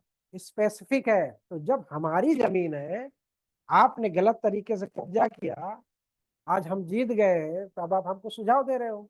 अभी तक लड़ रहे थे हमसे, अब सुझाव दे रहे हो कि यार डिस्प्यूट अब आगे ना हो, आप ऐसा करो ये जमीन छोड़ के कहीं दूसरी जगह ले लो। तो कहता नहीं, उसमें आपके वो राइट स्टैब्लिश्ड होते हैं जिन राइट पे आपको कंपनसेट नहीं किया जा सकता, या कंपनसेट उसके लिए पर्याप्त प्रतिकर नहीं होता है। ठीक है? बात समझ रहे कि नहीं समझ रहे? हाँ, ये देखो, ये अस्थावर संपत्ति से रिलेटेड है। ठीक है? ये अस्थावर संपत्ति से रिलेटेड है, यानी उसके पोजीशन को लेकर है। ठीक? और यहाँ पे अब जैसे मकान में है, पड़ोसी ने कब्जा कर लिया और कह रहा चलो हम तुमको दूसरे जगह खरीदवा देते हैं, है वो भी स्थावर संपत्ति, लेकिन वहां पे पूरी तरह से आपको बेदखल करके वह उसको अपने कब्जे में लेके आपको दूसरा ऑप्शन दे रहा है वो, तो वहां पे स्पेसिफिक परफॉर्म, या एक तो ये होता है, दूसरा ये होता है कि आप बेचना नहीं चाहते हो, ठीक, वो बंदा आपसे बेचवाना चाहता है, या आपने उसको खरीदने का कॉन्ट्रैक्ट कर लिया है। अब वो क्या हो रहा है कि वो किसी दूसरे बंदे से कॉन्ट्रैक्ट करके उससे ज्यादा वह पैसा लेना चाहता है, और आपको वहां से वो हटाना चाहता है, उस कॉन्ट्रैक्ट से आपको वो हटाना चाहता है। तो जब वो आपको उस कॉन्ट्रैक्ट से हटाना चाहता है, तो स्पेसिफिक रिलीफ वहां पे काम करेगी, ठीक। हम्म, हम्म।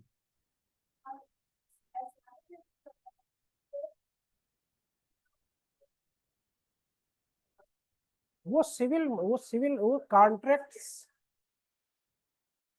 वो देखो, कॉन्ट्रैक्ट, टीपीए, एसआरए, रेवेन्यू, और ये पहला कॉन्सेप्ट तो मैंने आपको बताया था पहले दिन, कि आपके पास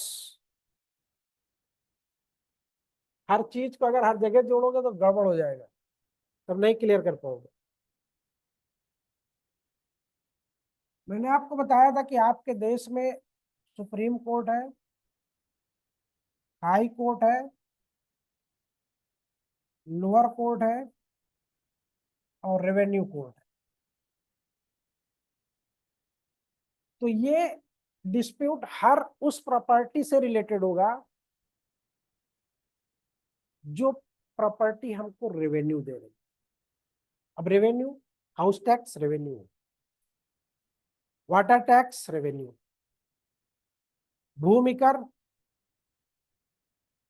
तो अगर उससे संबंधित कोई डिस्प्यूट होता है तो वो रेवेन्यू में जाएगा, अगर वो स्थावर संपत्ति से संबंधित, ठीक। अब उसमें भू यहाँ पे स्पेशली है भूमि, जल, और फसलें, और मछली। अब आप यहाँ पे ये समझिए कि भूमि, जल, और फसल, आपने एक चीज पढ़ा होगा कि कृषि, कृषि और व्यापार, ये भी पढ़ा होगा, है ना। तो रेवेन्यू में जो एग्रीकल्चर लैंड होती है, एग्रीकल्चर लैंड पे जो डिस्प्यूट होता है रेवेन्यू में वो जाता है, ठीक। आपके घर के किराए से संबंधित, आपके घर के वाटर टैक्स से संबंधित, वो सब मैटर वहां नहीं जाता, ठीक है। जल विवाद वो भी है, लेकिन वो वहां पे नहीं जाता। वो अपने अपने उनका सबका अलग अलग बना हुआ, अगर मान लो नगर निगम है तो वो डिस्प्यूट आपका नगर निगम में जाएगा। तो यहां से आप डिफाइन कर लो, ठीक। अब अगर कॉन्ट्रैक्ट का जो मसला है, जमीन बेचने से संबंधित हमने समझौता किया, कॉन्ट्रैक्ट किया, हमने कॉन्ट्रैक्ट किया, ध्यान रखिएगा, कॉन्ट्रैक्ट किया कि हम आपको ये वाली लैंड बेच देंगे। अब इस लैंड की जो कीमत और हमारे आपके बीच जो तय हुई थी वो 50 लाख तय हुई। अगला बंदा आ रहा, कह रहा साहब 54 लाख की हमको दे दीजिए। अब आप हमसे कॉन्ट्रैक्ट कर बैठे हो, तो हम किसको चैलेंज करेंगे? एसडीएम के पास क्या करने जाएंगे कि साहब ऐसा ऐसा हो गया, करवा दीजिए? तो कुछ नहीं करेगा, वो क्या करेगा? कहेगा ये आपके कॉन्ट्रैक्ट हो चुका है, तो उसमें हम क्या करें? अगर पोजेशन को लेकर कोई डिस्प्यूट हो तो बताओ, हमें तो कोई डिस्प्यूट नहीं है ना। तो कहता है कॉन्ट्रैक्ट ब्रीच कर रहा है साहब, अब ये वाली ना दे के हमको ये कह रहा है ये वाली ले लीजिए, ये वाली उबड़ खाबड़ जमीन है। तो आपको स्पेसिफिक परफॉर्म कराना होगा कि हमारी जब ये वाली तय हुई है तो ये वाली हमको आप दीजिए, हम दूसरी वाली क्यों लें? स्पेसिफिक रिलीफ वहां पे था, ठीक। बात समझ में आई कि नहीं है? स्पेसिफिक रिलीफ वहां पे था। और सीपीसी कहाँ पे काम करता है? सीपीसी देखो, जैसे होता है ना कि आप खाना ना खाइए, आप खाना छोड़ दीजिए, तो आपके बॉडी के सारे पार्ट्स जो है वो डैमेज होना शुरू हो जाएगा। नहीं, डैमेज होना शुरू हो जाएंगे ना। सबसे पहले तो झुर्रियां पड़ जाएंगी।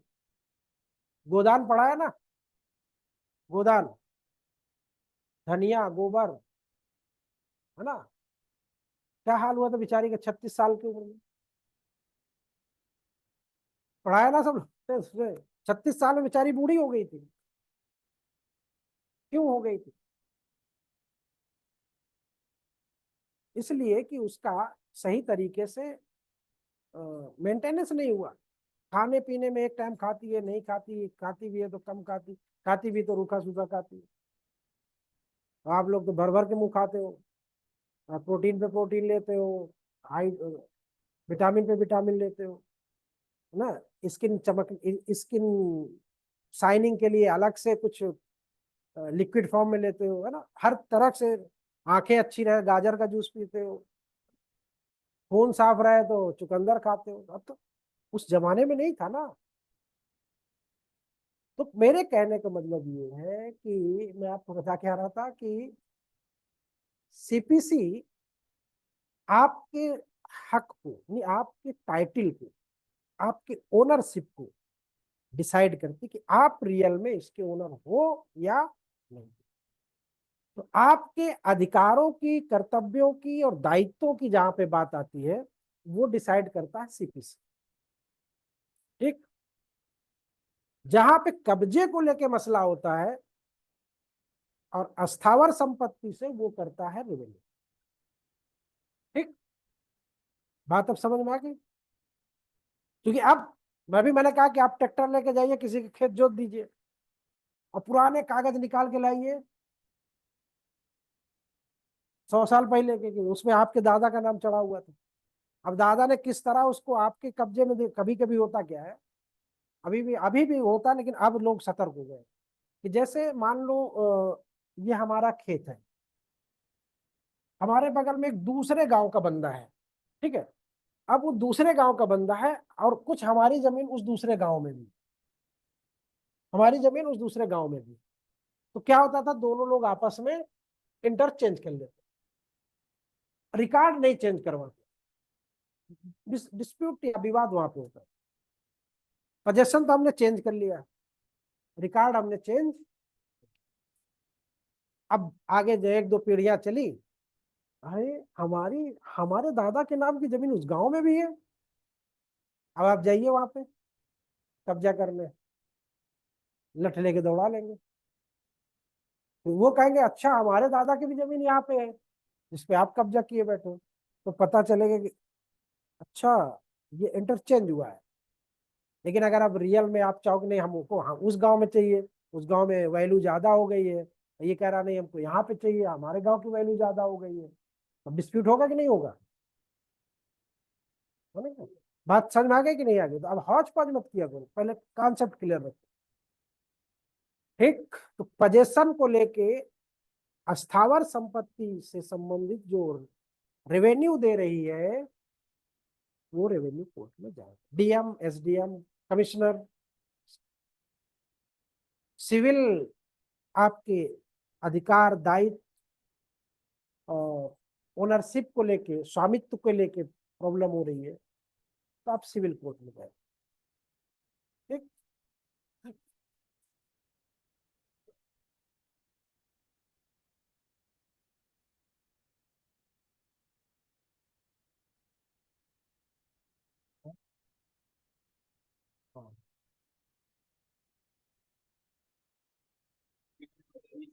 एग्रीमेंट अगर हुआ है तो कुछ नहीं कर सकता है। देखो, है काफी टाइम का है कि उनको इलीगली नहीं कर सकता, लीगल वे में करेगा। भगा नहीं सकता उनको।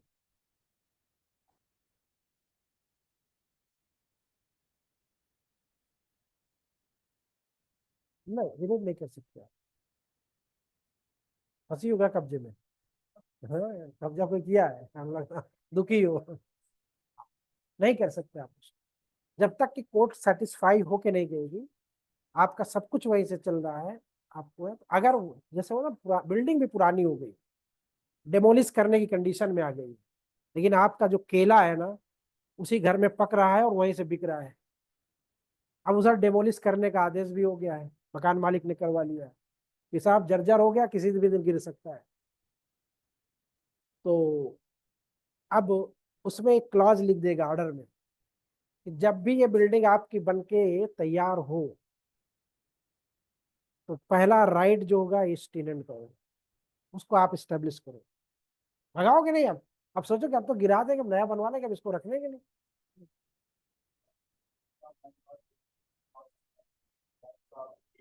हाँ। क्या? वो तो राइट रहते हैं ना।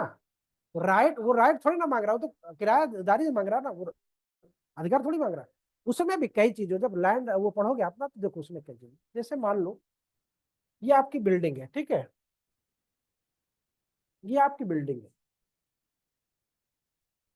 इस पे आपने किराएदार बसा दिया, 2-3 किराएदार आपने बसा कब्जे में। अब वो किराएदार 100 साल से रह रहे हैं, 100 साल से आपके 10 रुपया उनका किराया है, अभी भी है। 10 रुपया वो डिस्प्यूट करके 10 रुपया कोर्ट में जमा कर रहे हैं, आपको दे भी नहीं रहे। अब क्या हुआ कि इस बंदे का पूरी तरह से एस्टेब्लिशमेंट, इसके बच्चे वहीं शहर में जमीन भी खरीद लिए, मकान भी बनवा लिए, सारी तरह से वो वेल सेटअप हो गया। अब पिताजी कह रहे हैं कि हम नहीं खाली करेंगे, हमारा यहाँ पे हमारी मौत होगी तो इसी घर में होगी, क्योंकि हम यहीं पे बचपन में खेले थे। मकान मालिक के बच्चे बढ़ गए, उसको उस घर की जरूरत है, ठीक।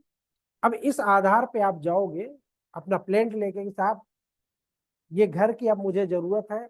जब जरूरत नहीं थी तो किराएदार हमने रख लिया था, और किराएदार के पास ऑलरेडी शहर में ऑप्शन बन चुका है, उसने अपना शहर में घर बनवा लिया है, अतः इसको खाली करवा दिया जाए।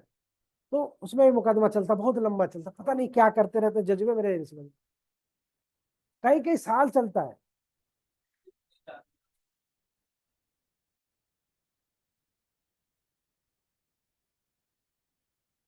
जरूरत है तो वो कर सकता है, लेकिन करते नहीं है जल्दी से।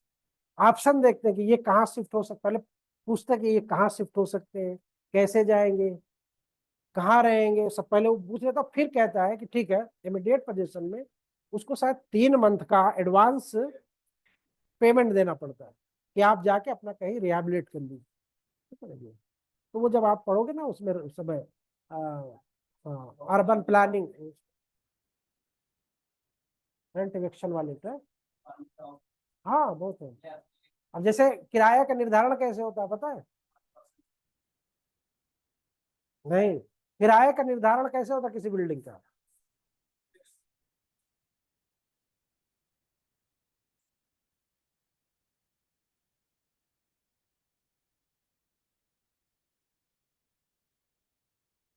हाँ।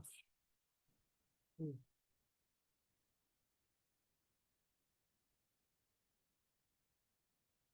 जरा उसमें देखो कितने बच्चे हैं उसमें ऑनलाइन में, नींद आ रहा तुमको? रामधूल का, हाँ। हम्म, हम्म।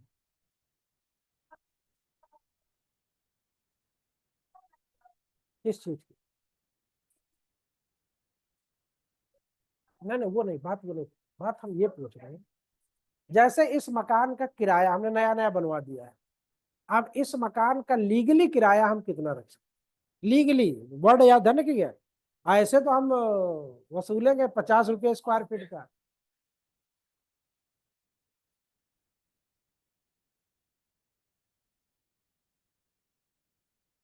हाँ सर्कल के, देखो उसमें होता है, मैं बता देता हूँ, ध्यान रखना कभी भी। इसमें ये होता है कि जैसे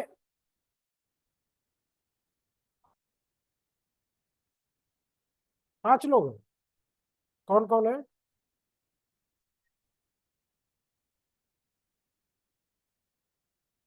आकांक्षा है।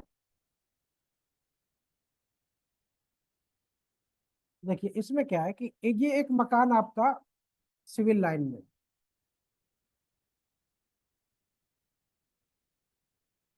ये एक मकान आपका अल्लाहपुर में है, ये एक मकान आपका बमरौली में है, ये एक मकान आपका करेलाबाद में।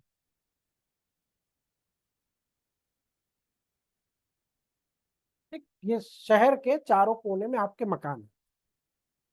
अब जो सरकारी सर्किल रेट होता है वो उस क्षेत्र के इंपॉर्टेंस के अकॉर्डिंग होता है। अब इसी में आपको हम कहें कि चलो इसका सर्किल रेट तय करो, कितने स्क्वायर मीटर रखोगी आप, सिविल लाइन का कितना रखोगी, क्यों ज्यादा हो, बस यही पूछना चाह रहे क्यों ज्यादा। हाँ नहीं, उसका एक जो बसाव है जो उसका बिजनेस के पर्पज से हुआ है। तो इसका पता लगा 9,000 रुपया स्क्वायर मीटर है। ठीक, इसका पता लगा 4,000 रुपया है। अब एक ही शहर है, देखो शहर में ही सर्किल रेट अलग अलग बटेंगे। इसका 7,000 है, इसका पता लगा 8,000। तो ये तो जमीन उसका सर्किल रेट है। तो इससे हमें सिर्फ इस जमीन इस जगह पे खरीद फरोख्त में सपोर्ट मिलेगा कि हमारा स्टैंप कितने का लगेगा, वो सपोर्ट हमें मिलेगा। अगर मान लो 1 करोड़ की प्रॉपर्टी है तो 1 करोड़ की प्रॉपर्टी पे आपका 9,000 के हिसाब से सर्किल रेट के हिसाब से उसकी वैल्यू कितनी होगी।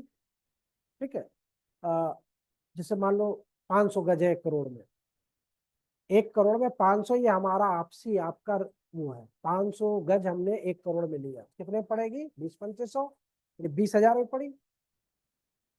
अब उस पे स्टैंप कितने का लगेगा, 500 गज 500 स्क्वायर मीटर मान लो, 9,000 रुपया के हिसाब से 500 9 45, कितना हो गया, 9 45, यानी 45 लाख रुपया उसकी वैल्यू बनी। अब 45 लाख रुपया उसकी वैल्यू बनी, बेच कितने में रहे, 1 करोड़ में बेच रहे हैं। तो सरकार के दिखावे में 1 करोड़ नहीं आएगा, स्टैंप में 45 करोड़ या के मूल्य का, उस 45 लाख के मूल्य का उसका वो। अब स्टैंप इसमें कितने का लगेगा, 45 लाख का 6% महिलाओं के लिए। हाँ पुरुषों का साथ है, 1% छूट वो क्यों दी गई है, उसके पीछे भी दर्शन है। अब बढ़ा दिया है, अब 1 करोड़ कर दिया। अब ये चूंकि 1 करोड़ हो गया तो 1 करोड़ पे 6% आप मान उन्हें ये उसमें 45 अभी किया है। तो 9 करोड़ पे आप वो सॉरी 45 लाख पे आप 6% निकालिए, कितना होगा,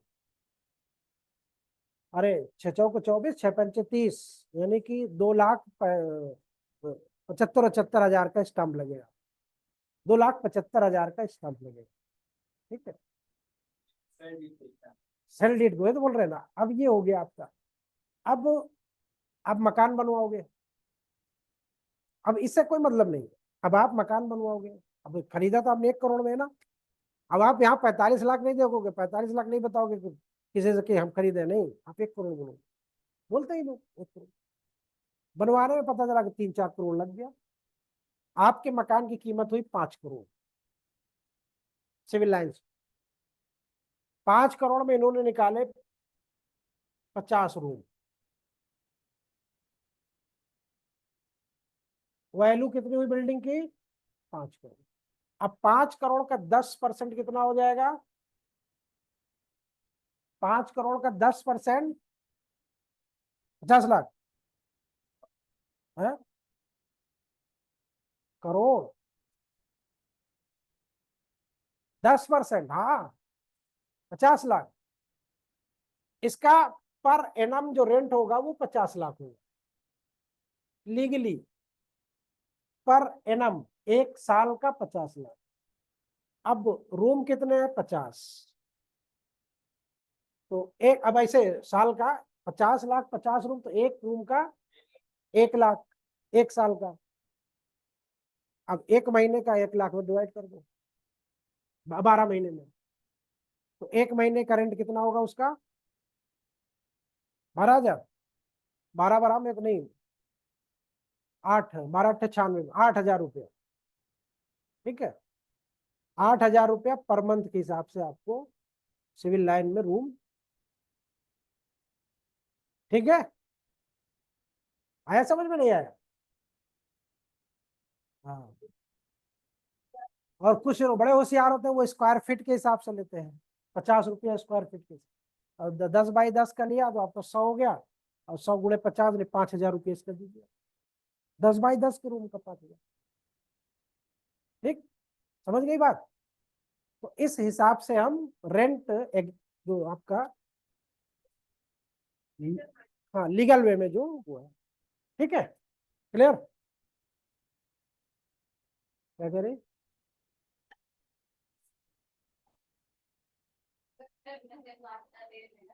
हाँ, और क्या, महंगा दे ही रहे।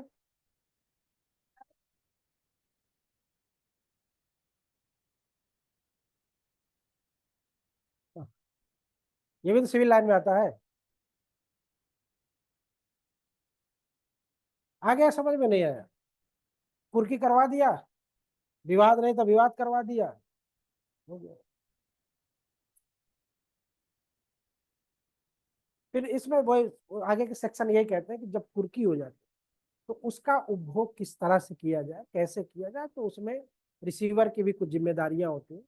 और उस प्रॉपर्टी का गलत इस्तेमाल नहीं होना चाहिए, जैसे उसका हो रहा था नेचुरली उसका इस्तेमाल करिए। ठीक है, और उसमें अगर फसल हो रही तो फसल करिए। ठीक, और अगर ऐसे पड़ी हुई तो ऐसे पड़ी रहने दीजिए। देखते रहिए कोई उसमें से मिट्टी ना निकालने पाए, कोई उसको डैमेज ना करने पाए, ये रिसीवर की जिम्मेदारी है। और शांति बनी रहनी चाहिए। ठीक।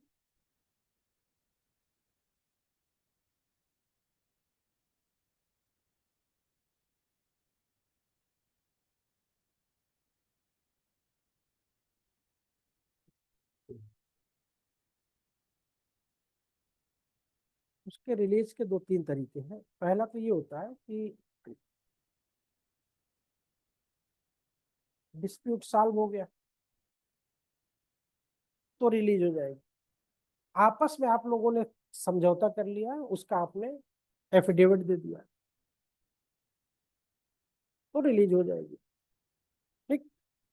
फिर रिलीज होने पर जो उस पर खर्च आए होंगे रिसीवर नियुक्त करने के लिए या other other other other other, तो वो सब आपसे वसूल।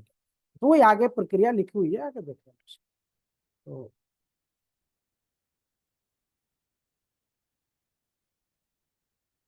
ठीक। तो अगर उसमें लिखा स्थावर संपत्ति से संबंधित विवाद को हल करने के क्या उपचार है, तो आपको कुर्की उर्की लिखना पूरी उसकी प्रोसीजर, वो भी लिखा देंगे शॉर्ट में। ठीक। तो preventive action of the police, ये हम लोगों का टॉपिक है, इसको कल हम लोग पढ़ेंगे। ठीक है।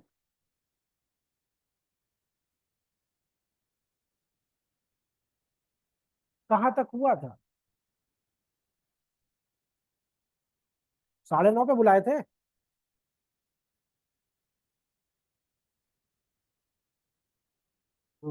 अच्छा, वो लिखना बाकी है अभी, तो शॉर्ट में कर लो।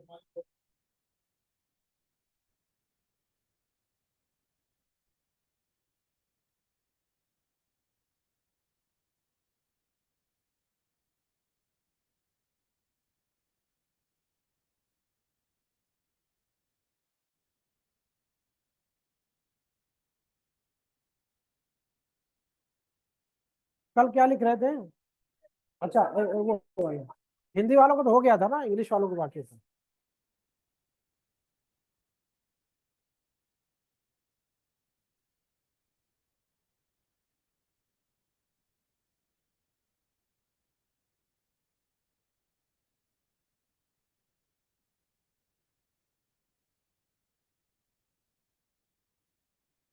झारखंड कैसा रहा?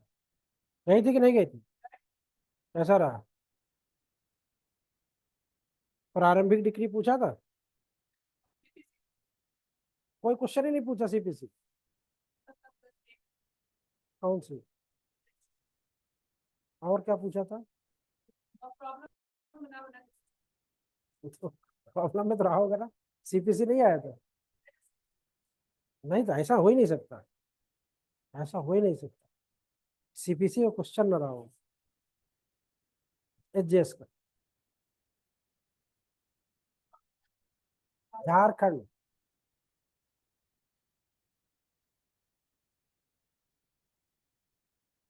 कॉपी उसमें पेपर नहीं देता ना। हाँ लाती तो फोटो खींच लाती।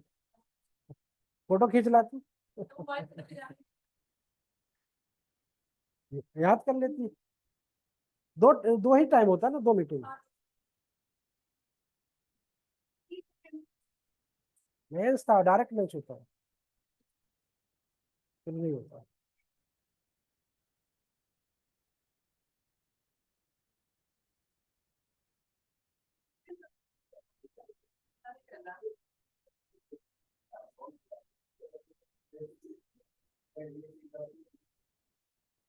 अभी कुछ कंफर्म नहीं। कह रहे हैं, कहने को बहुत लोग कह रहे हैं। बहुत जमाने से कह रहे हैं।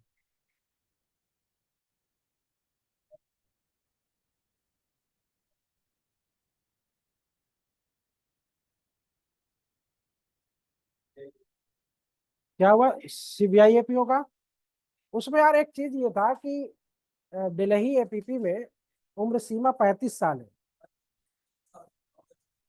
हाँ। तो वो एक लड़का कल हमको फोन किया, कहा सर हम जा रहे हैं दिल्ली रीट करने, तो अगर कोई हो तो बताइएगा, शामिल कर लेंगे रीट में। तो हमने कहा ठीक है, हम बता देंगे, अब जिसको शामिल करना होना होगा। अरे अभी बहुत से जाएंगे ना, अभी रीट रीट जाने में देर नहीं होती। वही कि 35 साल दिया तो 35 साल करिए आप। नहीं दिया, 30 ही साल दिया ना एडवोकेट। तो 35 सी दिया है। 30 दिया, 30 30। 35 नहीं दी, 30। पहले किया था वो, इस एडवर्टीजमेंट में नहीं किया, वो पहले का ऑर्डर था। तो उसी को चैलेंज करने जा रहा है वो। ठीक है, ये मामला है।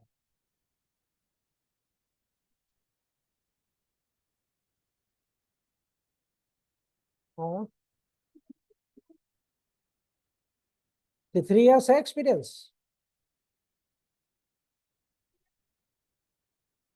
कहाँ से लाओगे?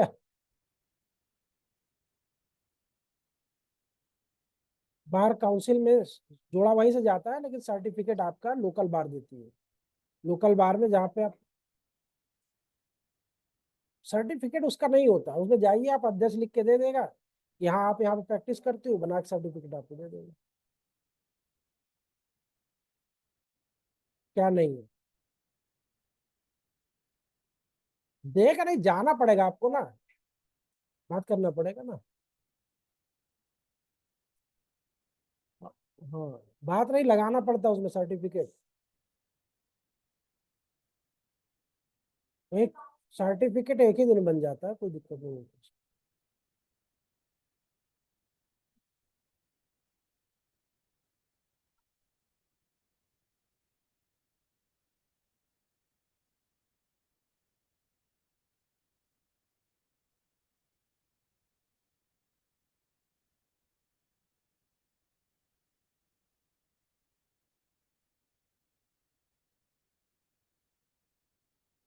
मेंटेनेंस वाला हो गया था ना पूरा।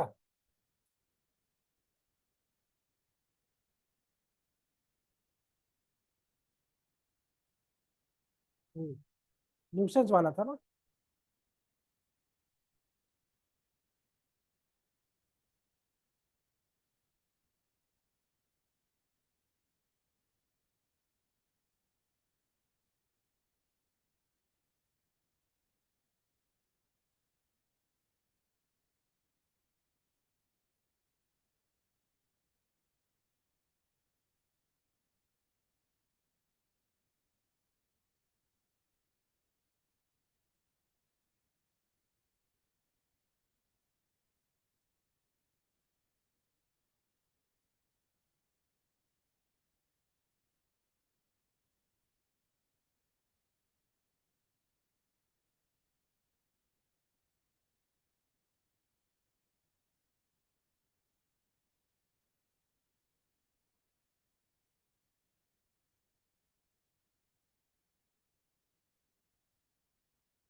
उसको ऐसा करो, चार सवाल जरा पढ़ो, कौन था पे याद नहीं आ रहा। सवाल कौन सा था?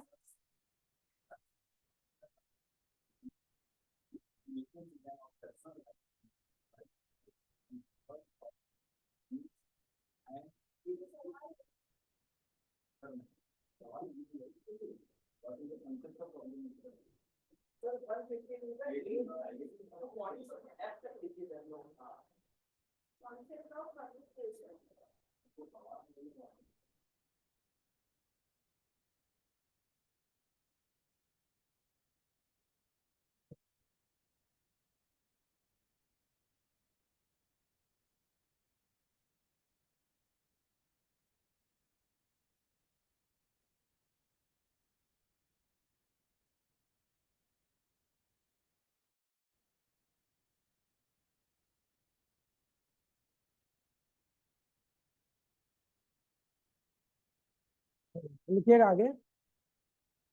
एफ तक हो गया था ना? अदरवाइज डिस्पोज्ड ऑफ, है ना? सच magistrate, such magistrate may make a condition order requiring, may make a conditional order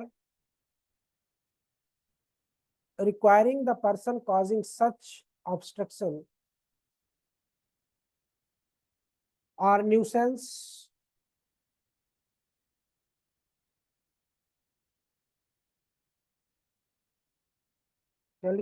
obstruction or nuisance or carrying on such trade or occupation or keeping any such goods, merchandise,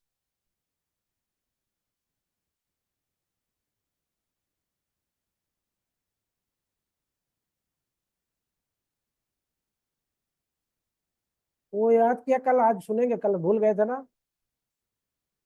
जो बैठे हैं हिंदी वाले revise कर लें, फिर English वाले बताते हैं। कल भूल गए थे, अब आप लोग भी नहीं, बड़े होशियार हो ऐसे। हाँ हाँ। ऐसा नहीं हुआ क्योंकि कुछ हुआ ही नहीं, तो ऐसा इसलिए नहीं हुआ। ठीक है। Merchandise or owing, possessing or controlling, possessing or controlling, तो प्रिज्यूम खूब करती हो ना। Such building, such building, tent, structure, substance, tank,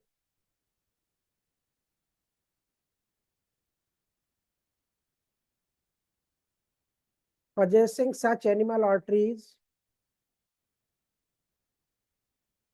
within a time to be fixed in the order.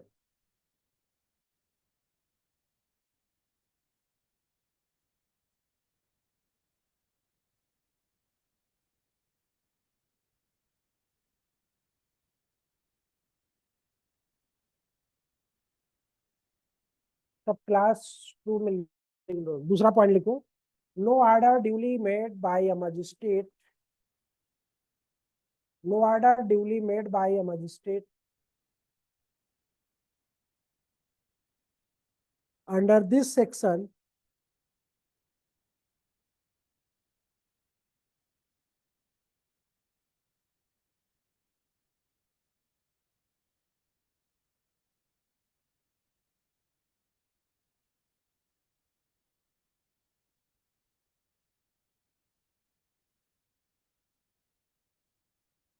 shall be called in question in any civil court, in any civil court.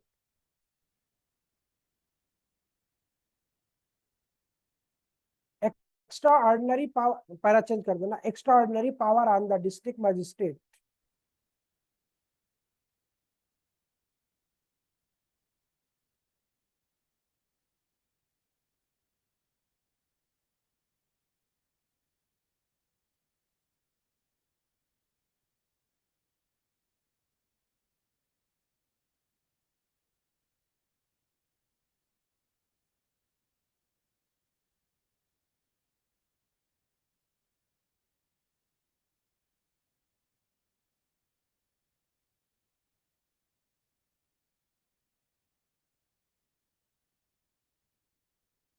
extraordinary power on the district magistrate to be exercised under extraordinary circumstances.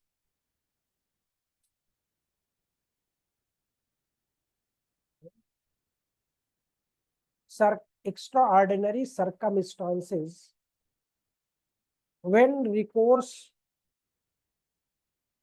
to ordinary law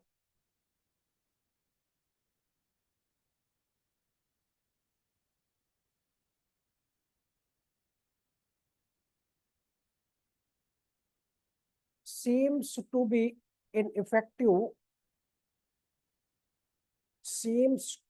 ineffective,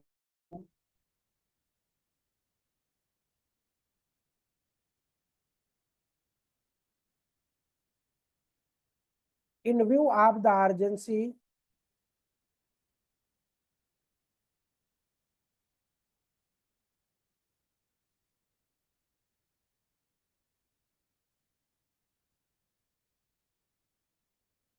of the matter, the sole object of this section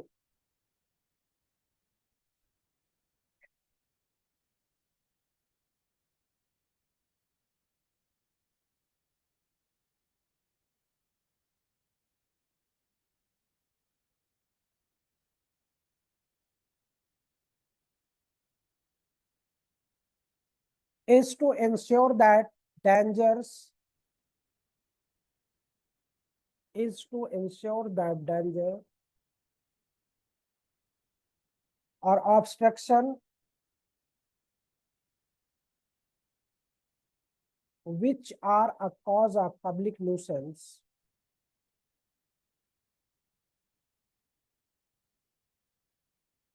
should be removed at the earliest. Should be removed at the earliest. Earliest.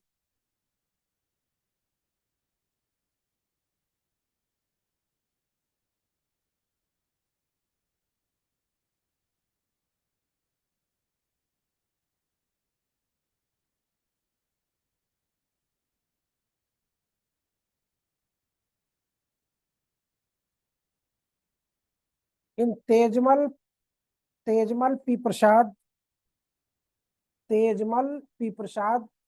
versus State of Maharashtra,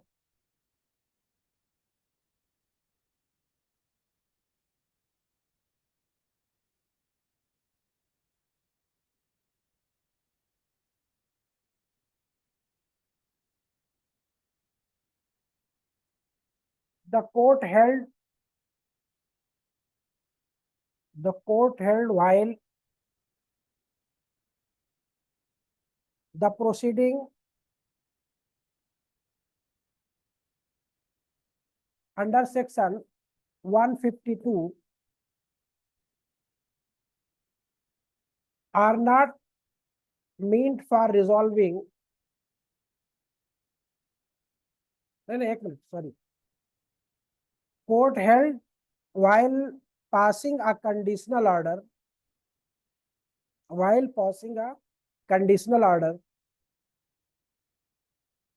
under section 152 of BNSS, the magistrate is not bound to take evidence since the order so passed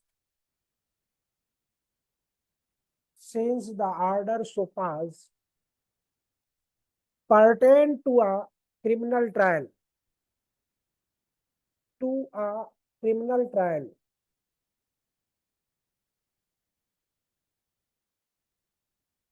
The order passed under section 152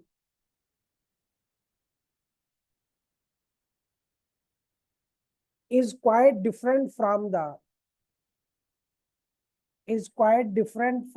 passed under section 163.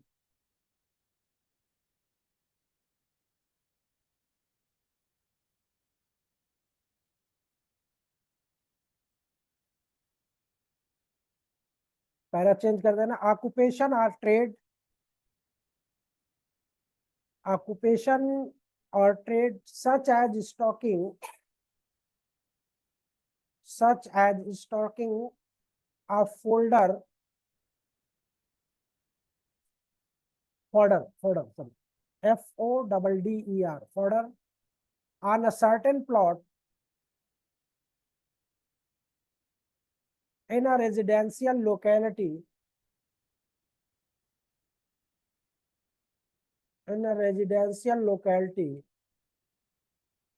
is inherently dangerous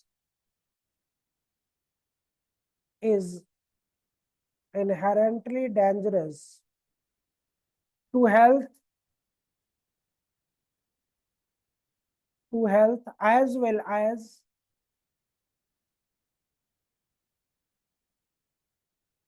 pollutional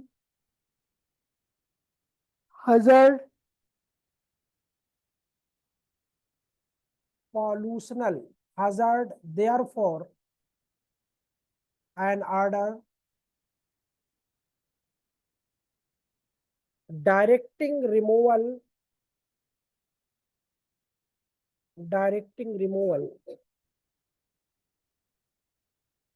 of the same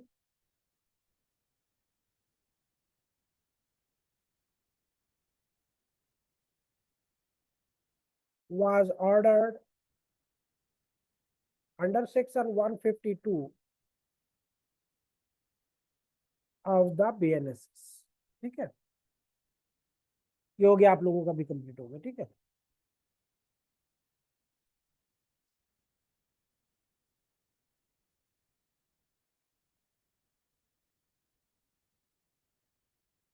याद करते चलो, बताते चलो। ठीक।